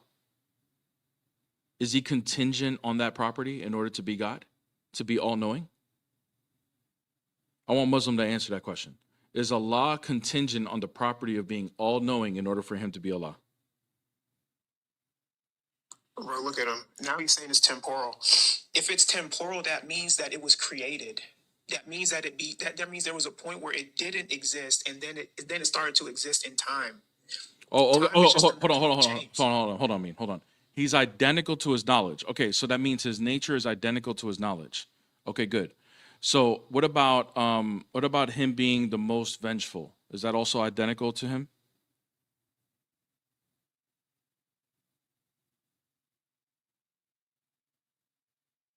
Bro, these guys are insane, man. I swear, bro. They just come up with stuff temporally eternal. They just put words together and boom. Yeah, and then they talk really fast in order to get through it. Yeah. So now he's not going to answer the question. So here's the problem. Now, if he's going to say that these properties are identical to the nature, they're all identical, then is there any distinction between these properties? Are all these 99 properties just identical to each other? Are they all equal? That would lead to a lot of different contradictions as well. Watch him go mute. Watch it. Oh, he's not saying anything anymore. So now here's the problem. These properties are going to they're going to be distinct from each other. Otherwise, they don't mean anything. Otherwise, you're just a nominalist. That's all you're doing. So they have to mean something. So if they are distinct from each other, then Allah would be contingent on these properties in order for Him to be Allah. But that's ridiculous. We wouldn't even make that argument. But that's the argument that you're making by us saying that the Father and the Son are intrinsic to each other. That doesn't mean that He's contingent to the Son or the other way around. You know what? It's been a while, and I love it. How he cooks. It's been a while. You should run that today. Yeah, maybe so. Just run Tawheed and everybody make them answer a question. I and they're honestly, gonna go into bot mode. honestly, my love, like I was gonna ask him, like, okay, we can go LPT if I go like LPT as far as like Tawheed, yeah. yeah, but the way he started going, I was like, all right, there's no way we're gonna get there. It was Yeah, I no, we didn't. already saw what kind of chicken this was gonna be. Pick the Like next one. even when you catch even when you catch them, you ain't catch them. This is that It's type of. cool because it's alright because when you cook the next one, you know they're in the views manifesting, and then they're gonna start. The next one's gonna come up, and then the next one's gonna come. To try to defend. Thanks for the bootleg. Know what that means, brother? Thanks for the bootleg, Khalil Aldani. Yeah, that's the one I like. I was hoping he was gonna say yes, and I was gonna be a video. Like That's the Tawheed prompt right here. Oh yeah? Yeah. He's one, but he's got 99 attributes. What's that mean? What's the attributes? Explain that to me. It's really quite sad though that they have to like be dumb on purpose because they only have to try to defend a position that makes no sense just because of like what their book says. Like there's literally nothing illogical about what we just explained. Like literally nothing. And that's why I'm like, it's a category error. You're assuming that just because God is God and humans are human, that we can't actually apply logic to both. It's just a set of premises in a syllogism. It doesn't mean that humans are God. It just means that God and humans both fall into logical categories. Like, we don't believe that God is unlogical. Like, I don't understand why this is so hard for you guys to understand. There was nothing illogical about what we just explained. You're just pretending that it's illogical because you can't agree with us. Well, I mean, it's almost like they necessarily have to, in order to disagree. Otherwise, they're gonna be. Look, if they don't honestly, if they concede that the Trinity is logical, they don't really have a lot of ground to argue from. Honestly, if I was a Muslim, that would be the only thing I can attack because most Christians don't know how to defend the Trinity. Therefore, if they don't know how to defend the Trinity, then we can attack it all day long. You know what I mean? And they're gonna say crazy things. That's what that'll be my approach. If you concede that it's logical, then you really don't have much ground to stand on, bro. You really don't. Oh, I think you're a Christian, Ashby, right?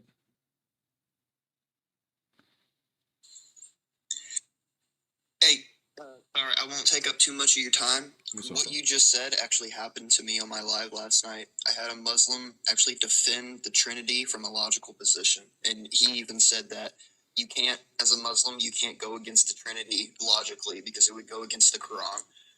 It's very strange. Thank W- you. W Muslim. Whoever that Muslim was, like, send him over. Send him over here. We want to give him a gift. I want to give him a gift. I think his name was Destroyer of Sunnis. I think that was his name. He's a Shia, bro. That hates. He's a Bro, Shia? that guy is the Shia that hates Sunnis so much that I even seen him like in Bible studies. Hopefully, he comes to the truth, bro.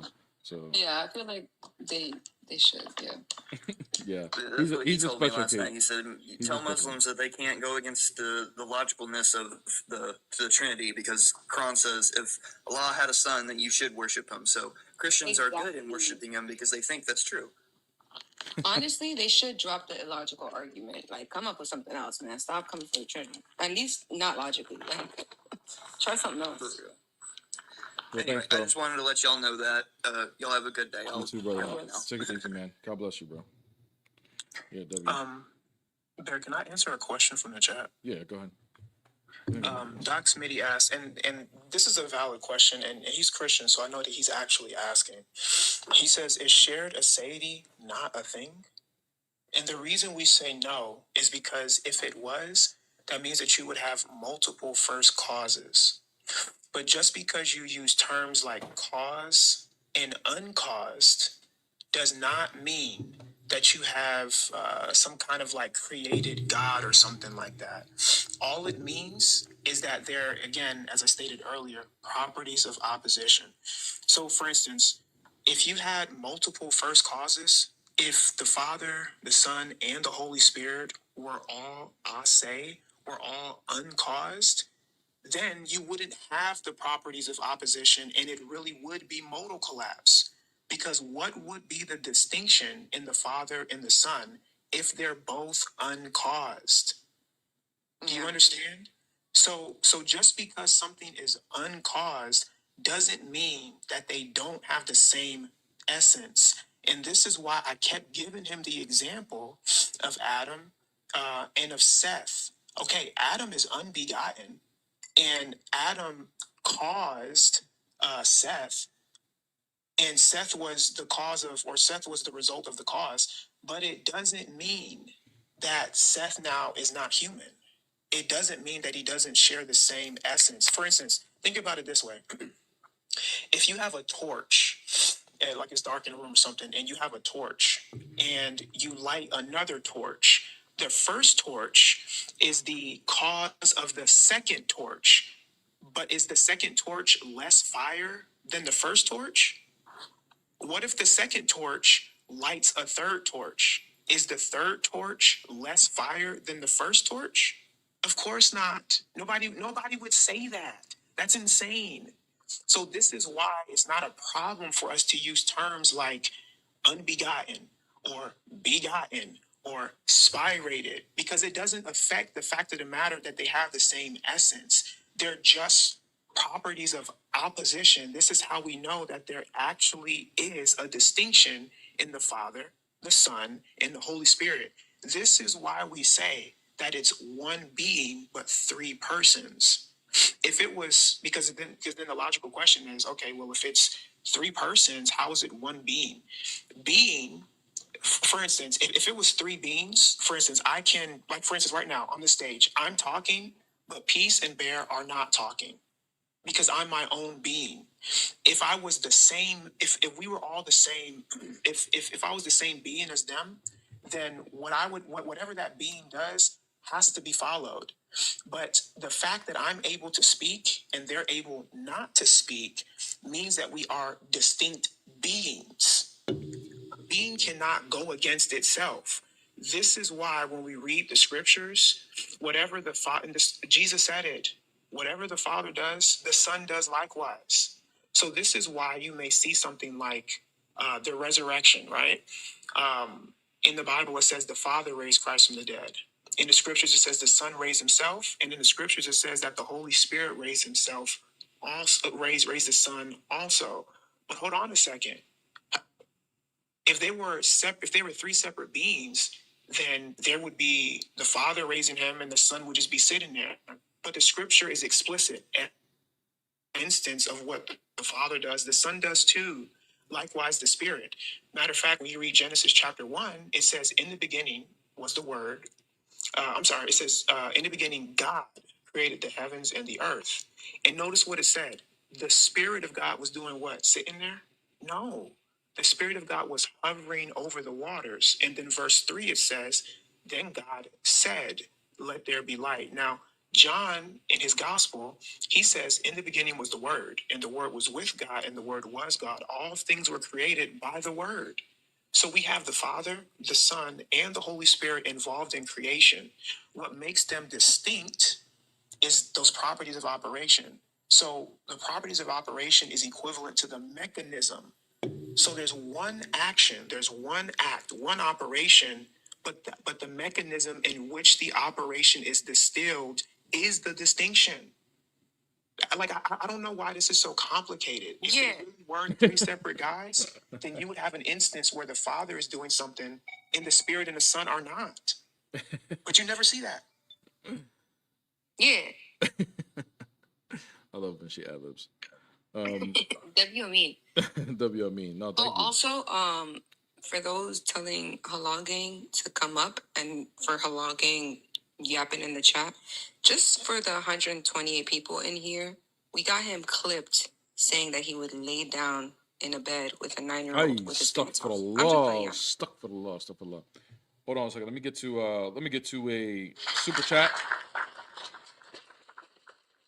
Hey, Burmy Gamer, thank you so much for the super chat. Great job defending the faith, bro. God bless. Thank you, bro. Appreciate it. Appreciate the encouragement. Definitely obliged, and I appreciate that somebody feels like we're doing something right.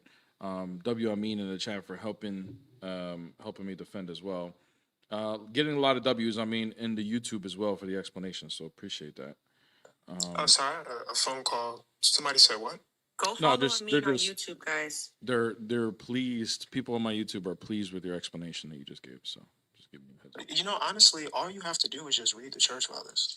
You know what? Literally You know what I explain mean? all It's of this that in it's great that detail. simple, isn't it? Huh? Just It's really that simple. It's almost So like it really is that it's simple. it's almost it's almost like all of these heresies were refuted like it's thousands of it's years ago. almost like when it's almost Thousands. like when Jesus established the church and gave authority, he knew what he was doing. Like he actually knew what was going to happen and that it was going to work, you know? It's almost like that. Crazy. Kind of wild. What's up, man? Salam. Are you Muslim? Okay. Yeah. Are you Muslim? Oh, okay. Yeah, we believe your God's illogical. Do you agree or disagree? I have to disagree. I think it's the only religion that is logical. He is logical? Okay. Do you believe that your God is dependent at all? Dependent? No, he's completely independent. Okay. So, for example, like, are you Sunni, by the way? Yeah. So Okay. So, one of his 99 names is being the most loving, right? Sorry, repeat that. One of his 99 names is being the most loving, correct? Yeah, correct. Okay. So, being the most loving, that's an eternal attribute of his, right? He was always the most loving. Yeah, most loving, most merciful, most powerful. Yep. Amen. Hallelujah. This goes on. I mean. All right. So, before creation, who was he loving? Himself. Himself. Okay. So, do you believe that loving yourself is all forms of love? It's a form of love, yeah. Okay. Is loving someone else another form of love? That's another form of love, yeah, correct. Okay. Can he express all forms of love without creation?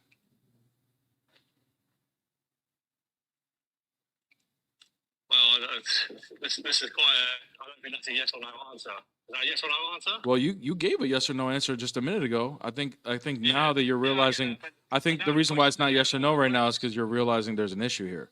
Can he express all forms of what's the love issue? without? Well, let's just answer the question. I'll show you if there's an issue. Can he express Okay, all? Can he express My answer all? is yes. He Yeah, can. yeah. Okay, good. So how can he express the form of love of loving someone else without creation? Well, what do you mean by this? What do I mean by what? Because this can have many meanings. So what do you mean by when you say it? Loving someone else? Loving someone else, like who? That's my question to you. Who was he loving before creation? Well, I said himself. I answered No, that no. in the But earlier question. but we went to Oh, the you're question. not being the Can he logical one, express all Brandon. You forms are of love? in front of your fans. You are asking dumb questions. Look at the manifestation, bro. Look at the manifestation. Bro, he was really going along with it, yes or no, understanding everything. But as soon as we hit the problem and he notices the problem, look, all but what does this mean? What does that mean? And then when he gets stuck, manifest. Just manifest. Bro, what happened? I had a phone call, bro. What happened? What? Bro. He gone already? Wow, you Dude, missed it. He cooked and booked. Bro, it was literally like 2 minutes. Bro, Literally, it's a he quick. just It's a quick. ran the Yeah. he ran the line of questioning, and then as soon as he hit the wall, he manifested and dropped. Yo, I mean, literally, like I walked him down. He agreed with everything. It was just yes or no. He understood everything. He said that he was loving himself before creation. So I said, okay, is this all forms of love? Is loving someone else another form of love? He said yes. So I said, can Allah express all forms of love before creation? All of it. When I asked him that question, what do you mean? It's not a yes or no. And this is that. All of a sudden, and then when I started, exactly. And then when I started getting him to answer the question, then it's manifest time. Started cursing, going crazy. You know, that actually proves. So, remember the first guy that came up and he was trying to sound smart, but he was literally just like an idiot. The guy was talking about passability and impassibility. Mm-hmm. This actually proves that Allah is passable, bro. He changes. Exactly. Like, right. he's literally affected by creation. He's literally mutable. Like, how do you go from not loving to loving? Yeah, and that's an eternal but if they're attribute. Neoplatonists, change doesn't exist. So, you know. Really? Oh my god, bro. Bro, I'll tell you, I've been, They'll come bro. up with anything, bro, just to get out I of mean, this. So I mean, Neoplatonist, nothing exists. I've been looking into this, like on their responses. This is what like Anas and Omar and then Libiano just by default because he's friends with them because he's not really a philosopher. Would hold to just Neoplatonism. Change is abstract, therefore it doesn't exist. So therefore it's okay for Allah to Neoplatonism change. is just What's everything their is nominal. Nothing is real. wait? So what's their argument for that though? Like, Because because the Quran says so. No, I don't know. I'm still looking into it, bro. But yeah, I mean, they would say that because change is not something that has. This is what they would say. Doesn't have ontology, therefore it doesn't exist. so what? It's not real. If something doesn't have ontology. That according to them, if it doesn't have ontology, then it doesn't exist. Well, I mean, So acts don't exist? I mean that's what I was getting ready to say. Like for instance, sin doesn't have ontology. Like evil, like that doesn't have ontology. Evil is a privation of good. Not in Islam. In Islam, it has ontology. Okay, but that's not actually like a logical argument. Just saying that it is doesn't mean that it's so. In Islam, evil does have ontology. Allah created evil. But not change. Wait, okay, but then so if evil has ontology. One act has ontology, another act doesn't. Okay. What? This Like- is Islam. I don't even understand how that works. Like just because something doesn't have ontology doesn't mean it's not real. Yeah, I'm gonna bring Answers up because he's been It's debating. called illogical. Answers has been debating these Neoplatonists in my server on Discord like crazy. So I'm sure he's done research. So What's up, Answers? But I some logic. Hey, how you doing? How you doing, everybody? what's up? What's No, up? I've been like, that in the Discord. I've just been, analyzing, looking. But the only thing is, when I talked with the guy, he believes that the effect is actual in creation, but when it comes to the cause, he'll just cop it out and like, no. So I don't know how he like justifies that. He just An makes effect from what? How do you have an effect with no cause? that was my problem with him. It's like that doesn't make any sense because I said if the effect is actual in creation, then that would logically conclude that so would the cause. It just doesn't make. I don't know how you. Like if the effect, so then exactly the effect would have to be eternal. Everything is illogical when you go down Neoplatonism. That's just what it is. Right, because if it's he's saying it's just a concept, that the cause is just a concept. So by that logic, that means the effect would also have to be a concept as well, and not within the physical reality that we are in. But I still don't understand how like one could be. It's just a contradiction that just doesn't make any sense. I don't know how to make sense of it myself. Yeah, it's because it doesn't make sense. It It's doesn't. I'm gonna be honest with you, bro. If one of them would have hit me with that, like, evil or sin has ontology, I don't know what I would have said to that, bro. Like you ever just heard something so crazy, bro, that it just catch you so off guard, you don't even know how to respond to Oh, it, bro, Like, this is one of the things that we ran on Words Live one time. Like we were asking him, like, okay, did Allah will? Then if he created evil, did he will evil? And they'll be like, yeah. Then he can't be all good because his will is a property of his Exactly. nature. Well, I mean, I guess if they could apply because they believe he's the most good, meaning that there's other room for evil. What? If there's room for evil, then now he's composite. Like what? Like if we're gonna say like, oh, this percentage of Allah is good and this percentage is that, now we're splitting him up. He's composite. That's another problem. Yeah, I mean, yeah, that's what most entails. Like it entails. Are you saying that Allah there's a hypostatic union with Allah? I don't know what this is, dude. Like, look, we met a Shia Thomist today. Okay, like That is true, actually. That was anything crazy, could be bro. possible. Anything could be possible. But yeah, no, yeah, I don't know, man. The Neoplatonism really just boils down to just one simple question, and Peace knows what this question is. The question is, do you even exist? Like, is anything that you know to be true even real? No, it's how do you know you exist? How do you know you exist? Like, how do you even know? If none of it, change is not real, nothing, then is Allah real? Are you real? Are you here? Like, bro. Wait, so then what do they call? Because time is demonstrable. Like, you can prove time is Time real. doesn't exist. They don't believe time exists. That's why they're okay. That's why people like Anas are okay with saying that Allah is subject to time. Wait, but okay, but so what do they call age? Like, if I'm 5 and then 20 years later I'm 25, and my body actually is subject to that change. No, you're just nominally 5. It's all a concept. It's Like, not like real. I mean, if you ask that question, this is what the answer would be. All right, does your God poop? Does your God poop? Oh my God, bro. Okay, Yeah. does your God poop? That would be the answer. Okay, they don't have an Bot answer, mode. bro. They're gonna go into bot mode, and they're gonna manifest one or the other. By the way, guys, like for the people watching, it sounds like we're using like a lot of big philosophical words and stuff, but we're really not. Like, No, we're really this is not complicated. Like, if This you is like low tier. This is like low tier philosophy. Like, I'm not saying that to like make people feel bad. I'm just saying like what they do is they use terms, but they don't actually explain what they mean when they say them because they just assume that they know what it means. But notice when Bear was asking that kid earlier, which was the funniest thing, man. He said, "Okay, how is this special pleading?" And he was like, "What does that mean, bruh? You just used it in your argument." He didn't even know that it was an informal fallacy. Like, bro, like, how are you gonna use a fallacy and you don't even know it's a fallacy? There's no problem with explaining. Like, there's no problem with using quote unquote big words, but just make sure that you explain why it is the case, because then you won't be a sophist, and that's what these guys are. Yeah, exactly right. The other thing is, like you said, is just presupposing that when they say something that you have to go along with it. Like when you're putting it, they think that, oh, you're critiquing my worldview. No, this is about the concept of God in general, about who God is, what He is, and what He can or cannot do. This is not an internal critique at this point, because you can apply these same types of questions to me to my God. So the only thing that would be internal would just be like how you ground, the word like hypostasis and eternal and its eternal attributes at that point, right?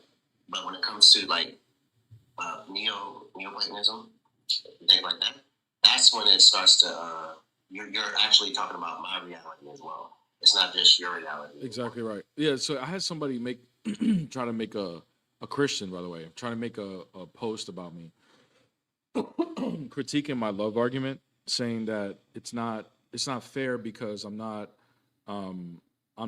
granting them their worldview of Neoplatonism, right? And what that person doesn't understand, I just gave like 1 or 2 responses. I was like, look, you can come to my live, we could talk about it. If you want to defend Muslims, that's on you. But the problem is, if anybody's going to make any argument about anything, you are using the laws of logic in order for you to even make any claim whatsoever. If the laws of logic are irrelevant, then no one can even make an argument to begin with. Nobody can know what's true or what's not true, and you can't make any claims whatsoever. So Neoplatonism goes against the laws of logic, or their view on how Allah is going against the laws of logic. If I'm going to grant them that their God can go against the laws of logic, then there's nothing to argue about to begin with. And on top of that, if they're okay with going against the laws of logic in order to explain Allah, then none of those idiots should ever critique the Trinity ever again.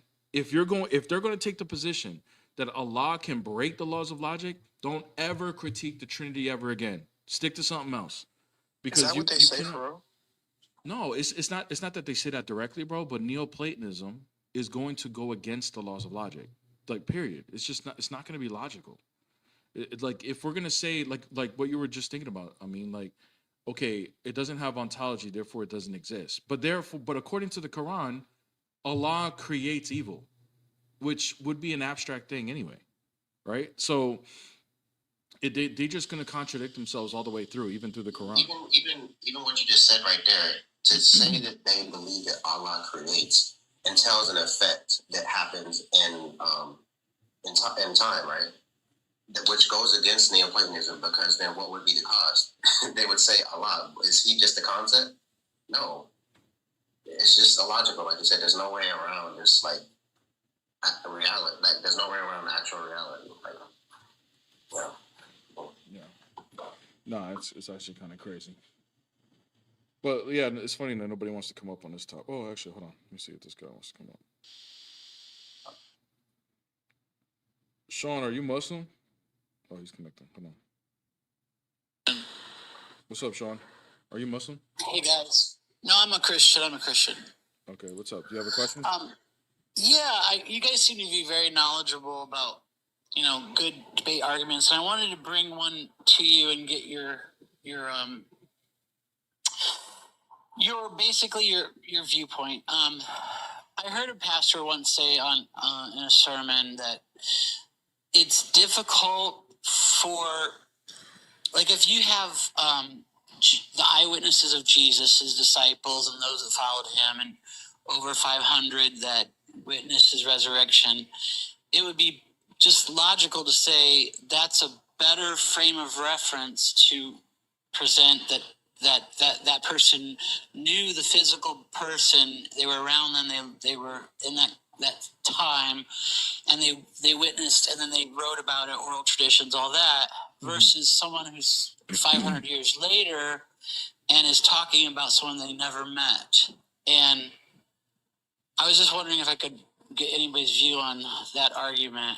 What do you mean? The pastor's argument as far as like why what Paul mentions in 1 Corinthians 15, like why that's valid? Is that what you're asking? Well, taking the whole, I believe the Bible can defend itself in the sense of it's perfect. So, but I'm saying as far as like going to debating a Muslim and saying, well, Muhammad lived 500 years after Christ, so I wouldn't go to him first as the source of how to learn about Christ. I would go to the eyewitnesses that lived. Yeah, but Sean, they would just say that he got his revelation from God, and God is more credible than the eyewitnesses.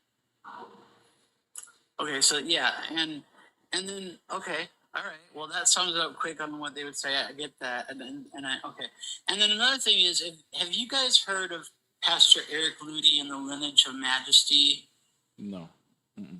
Okay, so there's a pastor who went to the lineage in the Gospels from Adam down through Joseph. He followed the names all the way down to Christ, and then he went and he notated all the names consecutively from the other side of the line, which is Adam down through King David, down through Mary to Jesus. And what's really cool is he took all of their names and he lined them up in a sentence. So the first part of the sentence was Adam, and then Adam's son Seth, and yeah, and it made like a phrase, right? Like it made a phrase. But what was so cool is that when you match each name has a meaning. For example, Mary means rebel, and so when you put them all next to each other, they literally tell you God's plan of redemption for mankind and all these incredible truths of it's like a summary of the Bible, but it was hidden. And I mentioned that in a debate yesterday to a Muslim, and he goes, "Oh, that was discovered by Hitler, and he got that from Hitler." And yeah, so Sean, here's the issue, okay? What you're finding, if you want to debate Muslims, all right, first of all, you gotta understand like the position that you're taking, like as far as like bringing like something like this, right? It's very, it could be subjective to the person as to whether it's impressive or not. You know what I mean? So the Muslim can just say, well, it was corrupted to say that, and it's not really going to demonstrate anything from their worldview that's going to be challenging. So you got to argue from something that's more objective. So this would be good to show other Christians in order to increase their faith, but it wouldn't be necessarily a position you would go directly in order to argue with a Muslim, because they would just reject that the scripture is even from God to begin with. Right. Okay. And then another thing is, have you guys ever heard that the crescent on the mosques are indicative that the early Muslims were pagans and they worshiped the moon god? Have you ever heard that? Yeah, we heard that. Yeah. So, and also my last question is, does the nation that eventually brought in, the ancestry of Muhammad and the faith of Islam, that fictional, I call it fiction, Obviously, it is. But did that descend from Hagar's son Ishmael, and then They would our make ancestors? they would make that claim, but it doesn't. They cannot prove that Muhammad actually goes back towards Ishmael. But even if you were to grant it that that he goes back to Ishmael, it still doesn't prove anything, because according to the Torah, the promise is going to be passed down through Isaac, not Ishmael. So it doesn't even matter. So The promise. yeah, the promise of the seed To the that Muslims, would, they would say that. well, according to the Torah, the seed that would be promised to bless all nations goes through Isaac, not Ishmael. Right, but if I'm just saying, if you look at the that story when Sarah basically said to Abram, kick her out of here, and Abram kicked her in the desert. She sat down and cried, put the child a distance from her and cried, and the Lord spoke to Hagar and said, I will make the seed of your child a blessed nation, or not a blessed, but he said they will receive a blessing or something like that. So to me, when I first read that, I thought, oh, well, that's indicating that, you know, Muslims will become dominant in the world and they'll have a lot of wealth and things, but they won't inherit the spiritual blessing that God promised through Isaac. Yeah, correct. So, yeah, I mean, listen, Sean, you gotta understand that there's a lot of the stuff that you're saying is not wrong, but to argue with the Muslim in these positions, you got to go with something a little bit more objective, because even if you bring this towards them, like what we just talked about, they're just going to say the scripture's corrupted. So now you got to prove that this is either not corrupted or it's a contradiction of their own book, because their book confirms these scriptures, right? So that would be a better position to hold. You're bringing things that, like, if a Muslim comes to you and says, "Hey, look, there's a scientific miracle in the Quran, therefore it's from God," would you believe it? They would ask that of me. Yeah. Would you believe it? Well, like for example, the hidden message through the lineage, to me, that's like a supernatural thing that's very powerful, because it's like, Sean, listen to what I'm saying. If they show you a hidden message in the Quran that's 1400 years ago, a Saudi Arabian man in the desert who was illiterate could not have done, would you now believe it's from God if they showed that to you? I would be tempted to believe that possibly would be valid logically, but my faith in Jesus wouldn't permit me to go there. But exactly right. That's supernatural. Wow, that's the yeah. But Sean, so here's the thing. Okay, I'm gonna wrap it up with this. Okay, because I got to move on to another guest. When at the bottom line is this: if they're going to bring something like that, just because they bring something that's impressive that a man couldn't do 1400 years ago does not mean that it comes from God. Just like you can show them something from the lineage that's impressive to you does not prove that it's from God. Now, you and I both believe it comes from God, but just showing that does not prove that, right? So it could be corrupted. Somebody could have done it. Just like the Quran, if they brought something that Muhammad couldn't have known, well, a spirit could have delivered that. It could have been Satan that gave him that information, right? So all of those are possibilities, and it doesn't definitively prove that it's from God. So you gotta argue from a place that's more objective, not something that's going to be just because it impresses you doesn't mean it's an argument. So. Gotcha. All right. Thank you so much. All right. You're welcome, brother. God bless. All right. All right. All right, I got time for like one more. I started late today. What's up? Hey, what's up, brother? Obviously, you can tell I'm a Christian, but I just had a question about the Trinity because, you know, some of us, it's kind of hard because some of us are not really into, like, metaphysics and all that. Yeah. You know, something that we just never learned. Maybe I should just DM you because I really don't want to.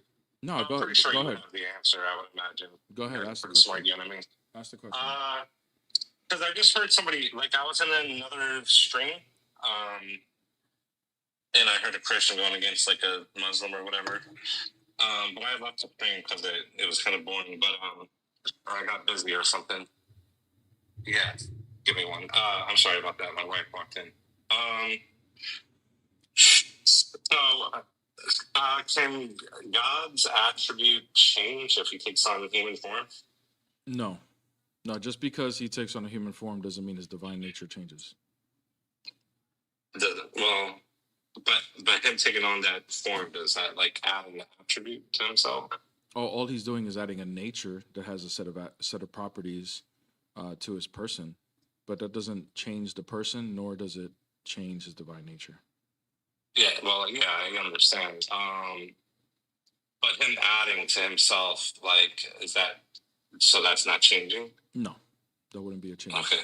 Well, how would that like how would I explain that basically? Well, it doesn't change him intrinsically. Just like when you put on a hoodie, right? The hoodie has properties of like cotton, it has pockets, it has a hood, right? Just because you put one onto yourself doesn't mean you essentially changed as a human, right? So basically like just putting on some clothes or something. Correct, and that's actually how. But it's not changing his person. You know, that's the idea I kind of got of it, but I was kind of unsure. That's actually how it describes it in the Bible. So when you look at the word in John 1:14, man, I can't say the Greek word, it's blanking out. But the Greek word that gets translated to became flesh and dwelt among us, it's actually like tabernacled. Like it means like he put on the flesh like a tabernacle, like a tent, right?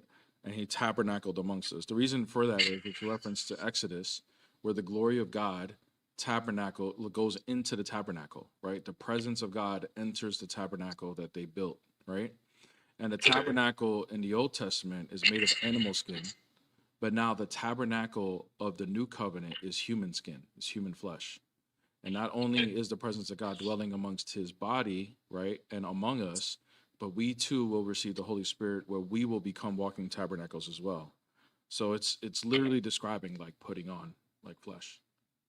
There you go. Like, just cool. Excuse me? I didn't know. You're breaking up, brother. I don't know.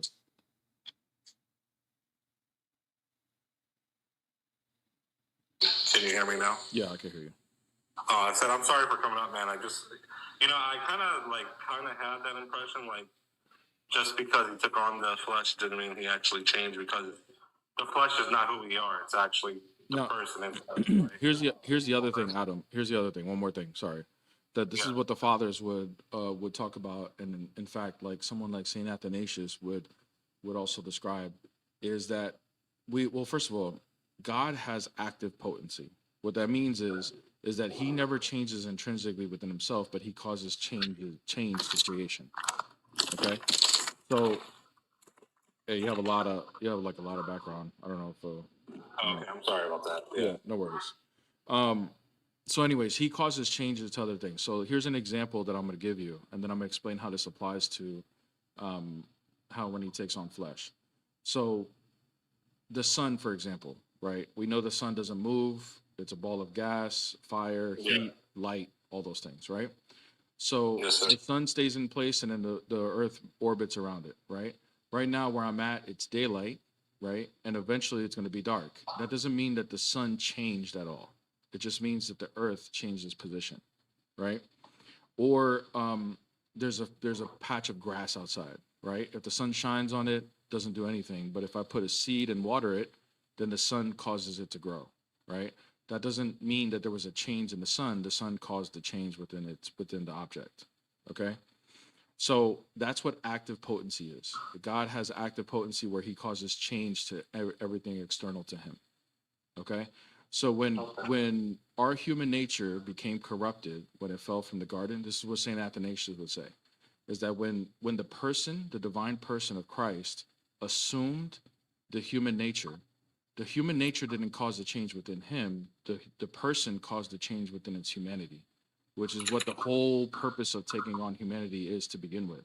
The purpose is to heal humanity from its corruption, and then defeat death, so that we too can be like Christ and take on a healed, non-corrupted nature, so we can spend eternity with him.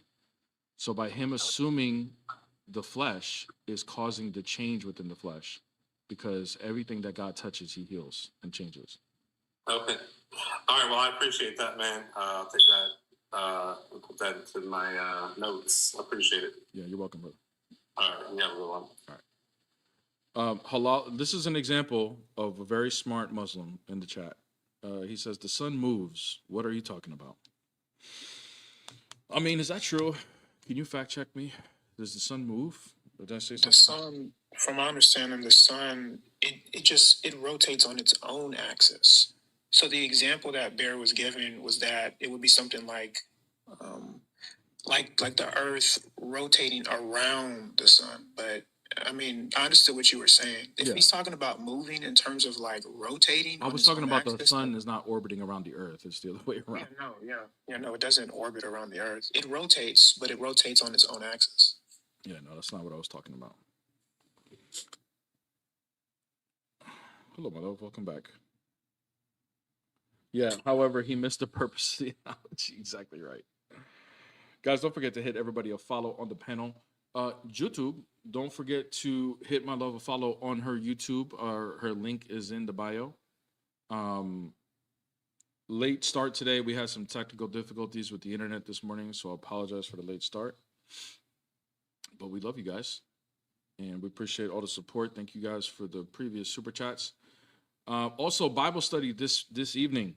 We are having Bible study again on the Discord. So if you guys are part of that Bible study, we missed it last week because of Labor Day.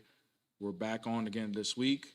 So we are in the book of Matthew. If you guys are new, everyone is welcome, free to join. Discord server is free to join. Bible study is free to join. So if you guys join my Discord server, which the link is in my bio, and it's also on both bios, YouTube and TikTok, you can join the server, go to the events tab, and put interested on the Bible study, and it'll notify you when we start. We start at 8 p.m. Eastern Standard Time. It's exactly 1 hour long. And then after the hour, we do some Q&As where you guys can ask questions about anything for about 30 minutes. And we'll dive into there. So that's 8 p.m. Eastern Standard Time. If you guys want to join it, you guys are more than welcome to join. Everybody is welcome. We're in the book of Matthew. We haven't even finished chapter 4 yet, and we've been going at it for like 3-4 months. So it's a very deep dive into the Gospel of Matthew. We're taking our time with it, and it might take me another 6 months to complete it. So come join if you guys are into that. Dude, I wrote I should actually put it out there. I don't know. Like a few years ago, I wrote a commentary on John's prologue. Bro, it's 60 pages. Whew. Just on the first chapter, bro. It's 60 pages. Those bro. things are and that's so because, deep. bro, in every single verse, bro, you can trace stuff back to the Old Testament, and then when you do that, you have to explain it. Yeah. So it's just it's. And then sometimes by explaining it, you got to go to other verses and then other parts. Like they're all interconnected. Exactly. Yeah, it's crazy. They're all interconnected, bro. Like it takes forever, bro. Yeah, it does. What's up, Sub? Are you Muslim? What's up? I was, not anymore. What are you now? A searcher, agnostic. Okay. What's your question? No, I just want to tell you that Allah is not God, anyways. And my question is regarding your religion. Yep. Yeah. Do you have any free will in yes. your faith? Because in Islam, Allah is telling us to have a free will, but at the same time, He has already decreed everything. I know, bro. Yeah, we know. There's no free will. There's no free will in Islam. You're not Muslim anymore, so we don't have to talk about that. Yes, there's free will in Christianity. Okay. So, what is the free will in Christianity? Just like to. We have the freedom of choice. Okay, so you guys have a freedom of choice. Okay. Mm-hmm. Okay, that was it. I just want to understand if your religion is the same, because I grew up into a Muslim household, and we always say like Abrahamic religion is, it's Islam and Christianity and Judaism is are Abrahamic. So I thought that maybe. So. Yeah, no, we have free will. It's freedom of choice. Yes. Okay. Why aren't you Christian? Sorry? Why aren't you Christian? To be completely honest with you, I left the religion before 3 years ago, so I don't want to jump into another religion. I thought Christianity is like Islam, but I do have some friends who converted. Mm-hmm. So they have been talking about it, and I've been learning more and more, but for now I want to to explore life without, you know, I mean, when you are a Muslim, so you literally, I don't know, I mean, I'm from Iraq, you know, so you are oppressed in every single corner in your life. Yeah. And when you go out a religion, which is so oppressing and so much rituals to do, and you get so much afraid all the time of Allah. I get it, bro. You're Which- you're traumatized from it. Look, here's Yeah. what. So yeah, I mean, you're on your journey and keep going on your journey, and that's good. Yeah. Go at the pace that you feel you need to go. However, I wouldn't drag it along too long, because if there is a God, right, you want to make sure that you're in good standing with whoever that God is. Now, if you want to look into Christianity, right, all of our, even it says it in our Bible, if the historical account of Jesus dying on the cross and resurrecting is not true, then our whole faith is in vain, right?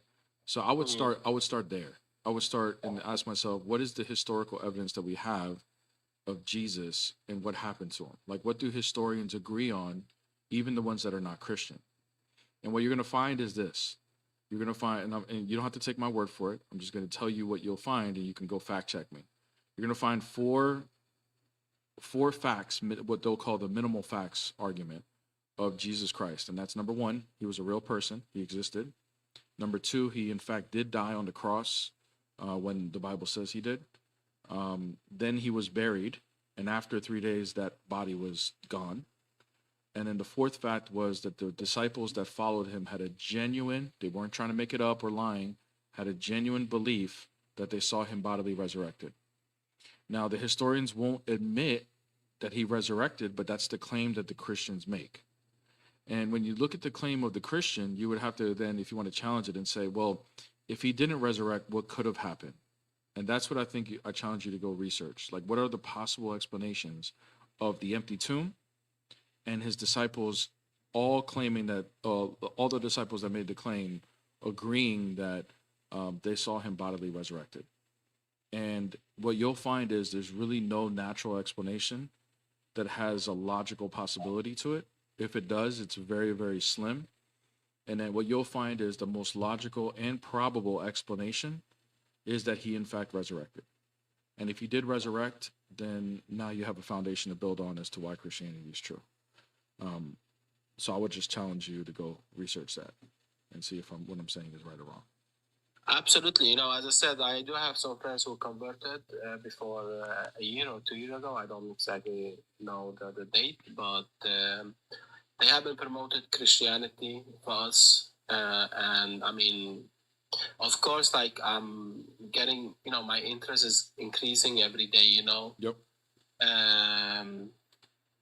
And I mean, I know a little bit about Christianity, not much, to be very completely honest. But I still like the idea of your God become a man and come to earth, you know. I think that idea is quite beautiful, that the Creator wanted to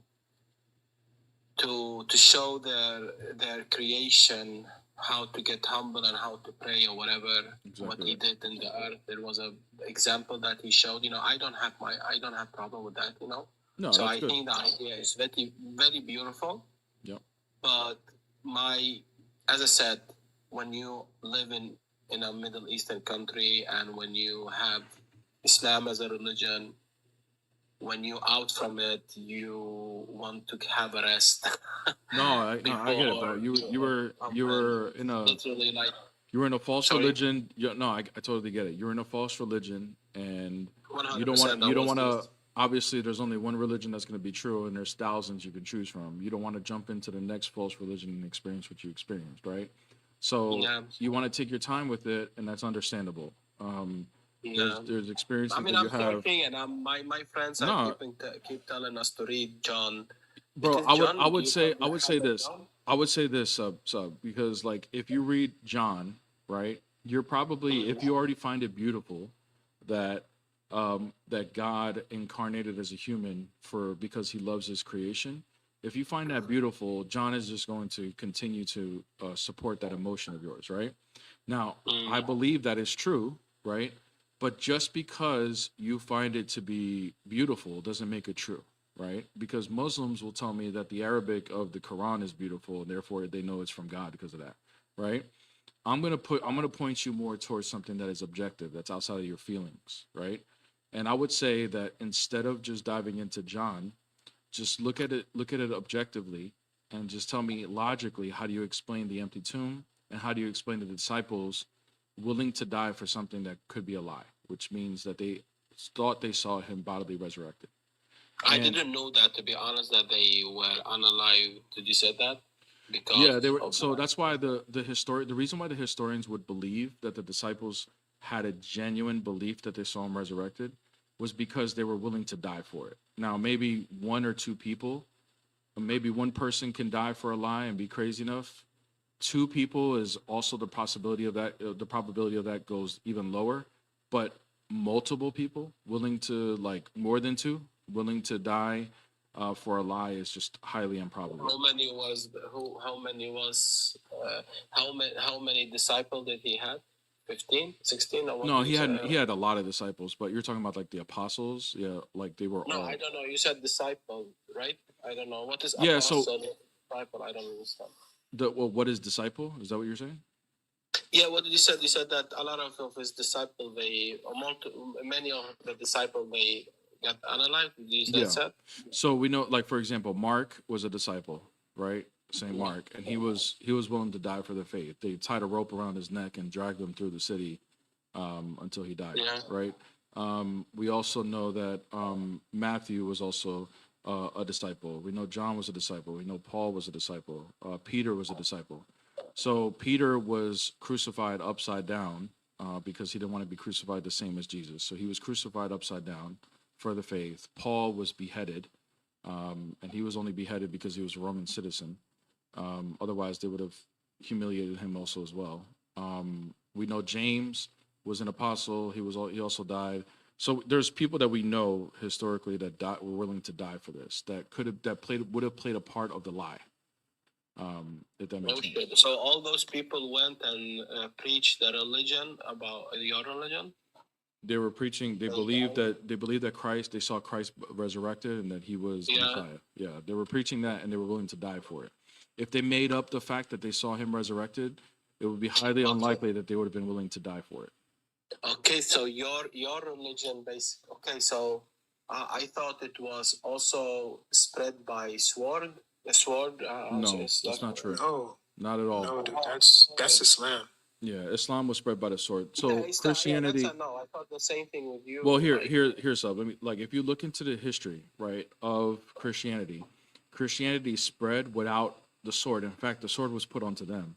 So the more people were willing to die for Christianity, especially in the first 300 years, the more Christianity spread throughout the Roman Empire, which is why it became legal eventually. Where can I find those things you're talking about? Are you talking about the first 300 years of Christianity? Yeah, how did it spread? Yeah, I mean, you can. I can tell you. Yeah, go ahead. Yeah, if you read Justin Martyr, he was one of the earliest Christians that we have. He has two works called his first and his second apology.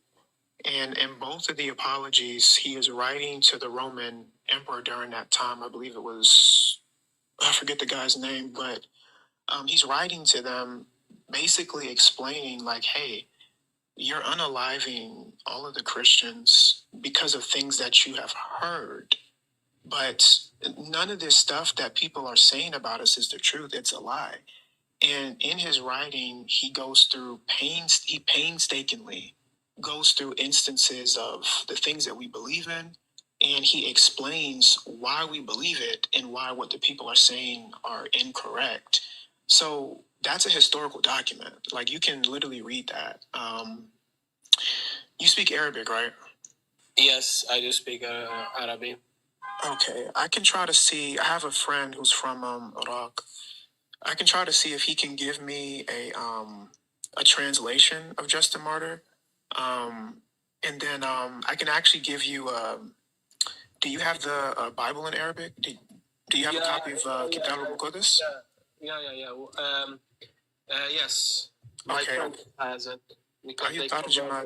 Which tarjuma عندك? شلون؟ Which tarjuma? Which translation do you have? ما أعرف والله. عربي. Well, no, there's a couple of them. There's a couple of them like what's it called? Hayat. I forget the translation name. I don't know. I'm not that into, but I can ask my friends. You know, I have 3 friends. Okay. Yeah. If you want, send me a message, and I'll give you it's a really good translation. It's the Van Dyke translation of Kitab al-Muqaddas. Okay. And I'll try to get you those translations of Justin Martyr as well. Okay. All right.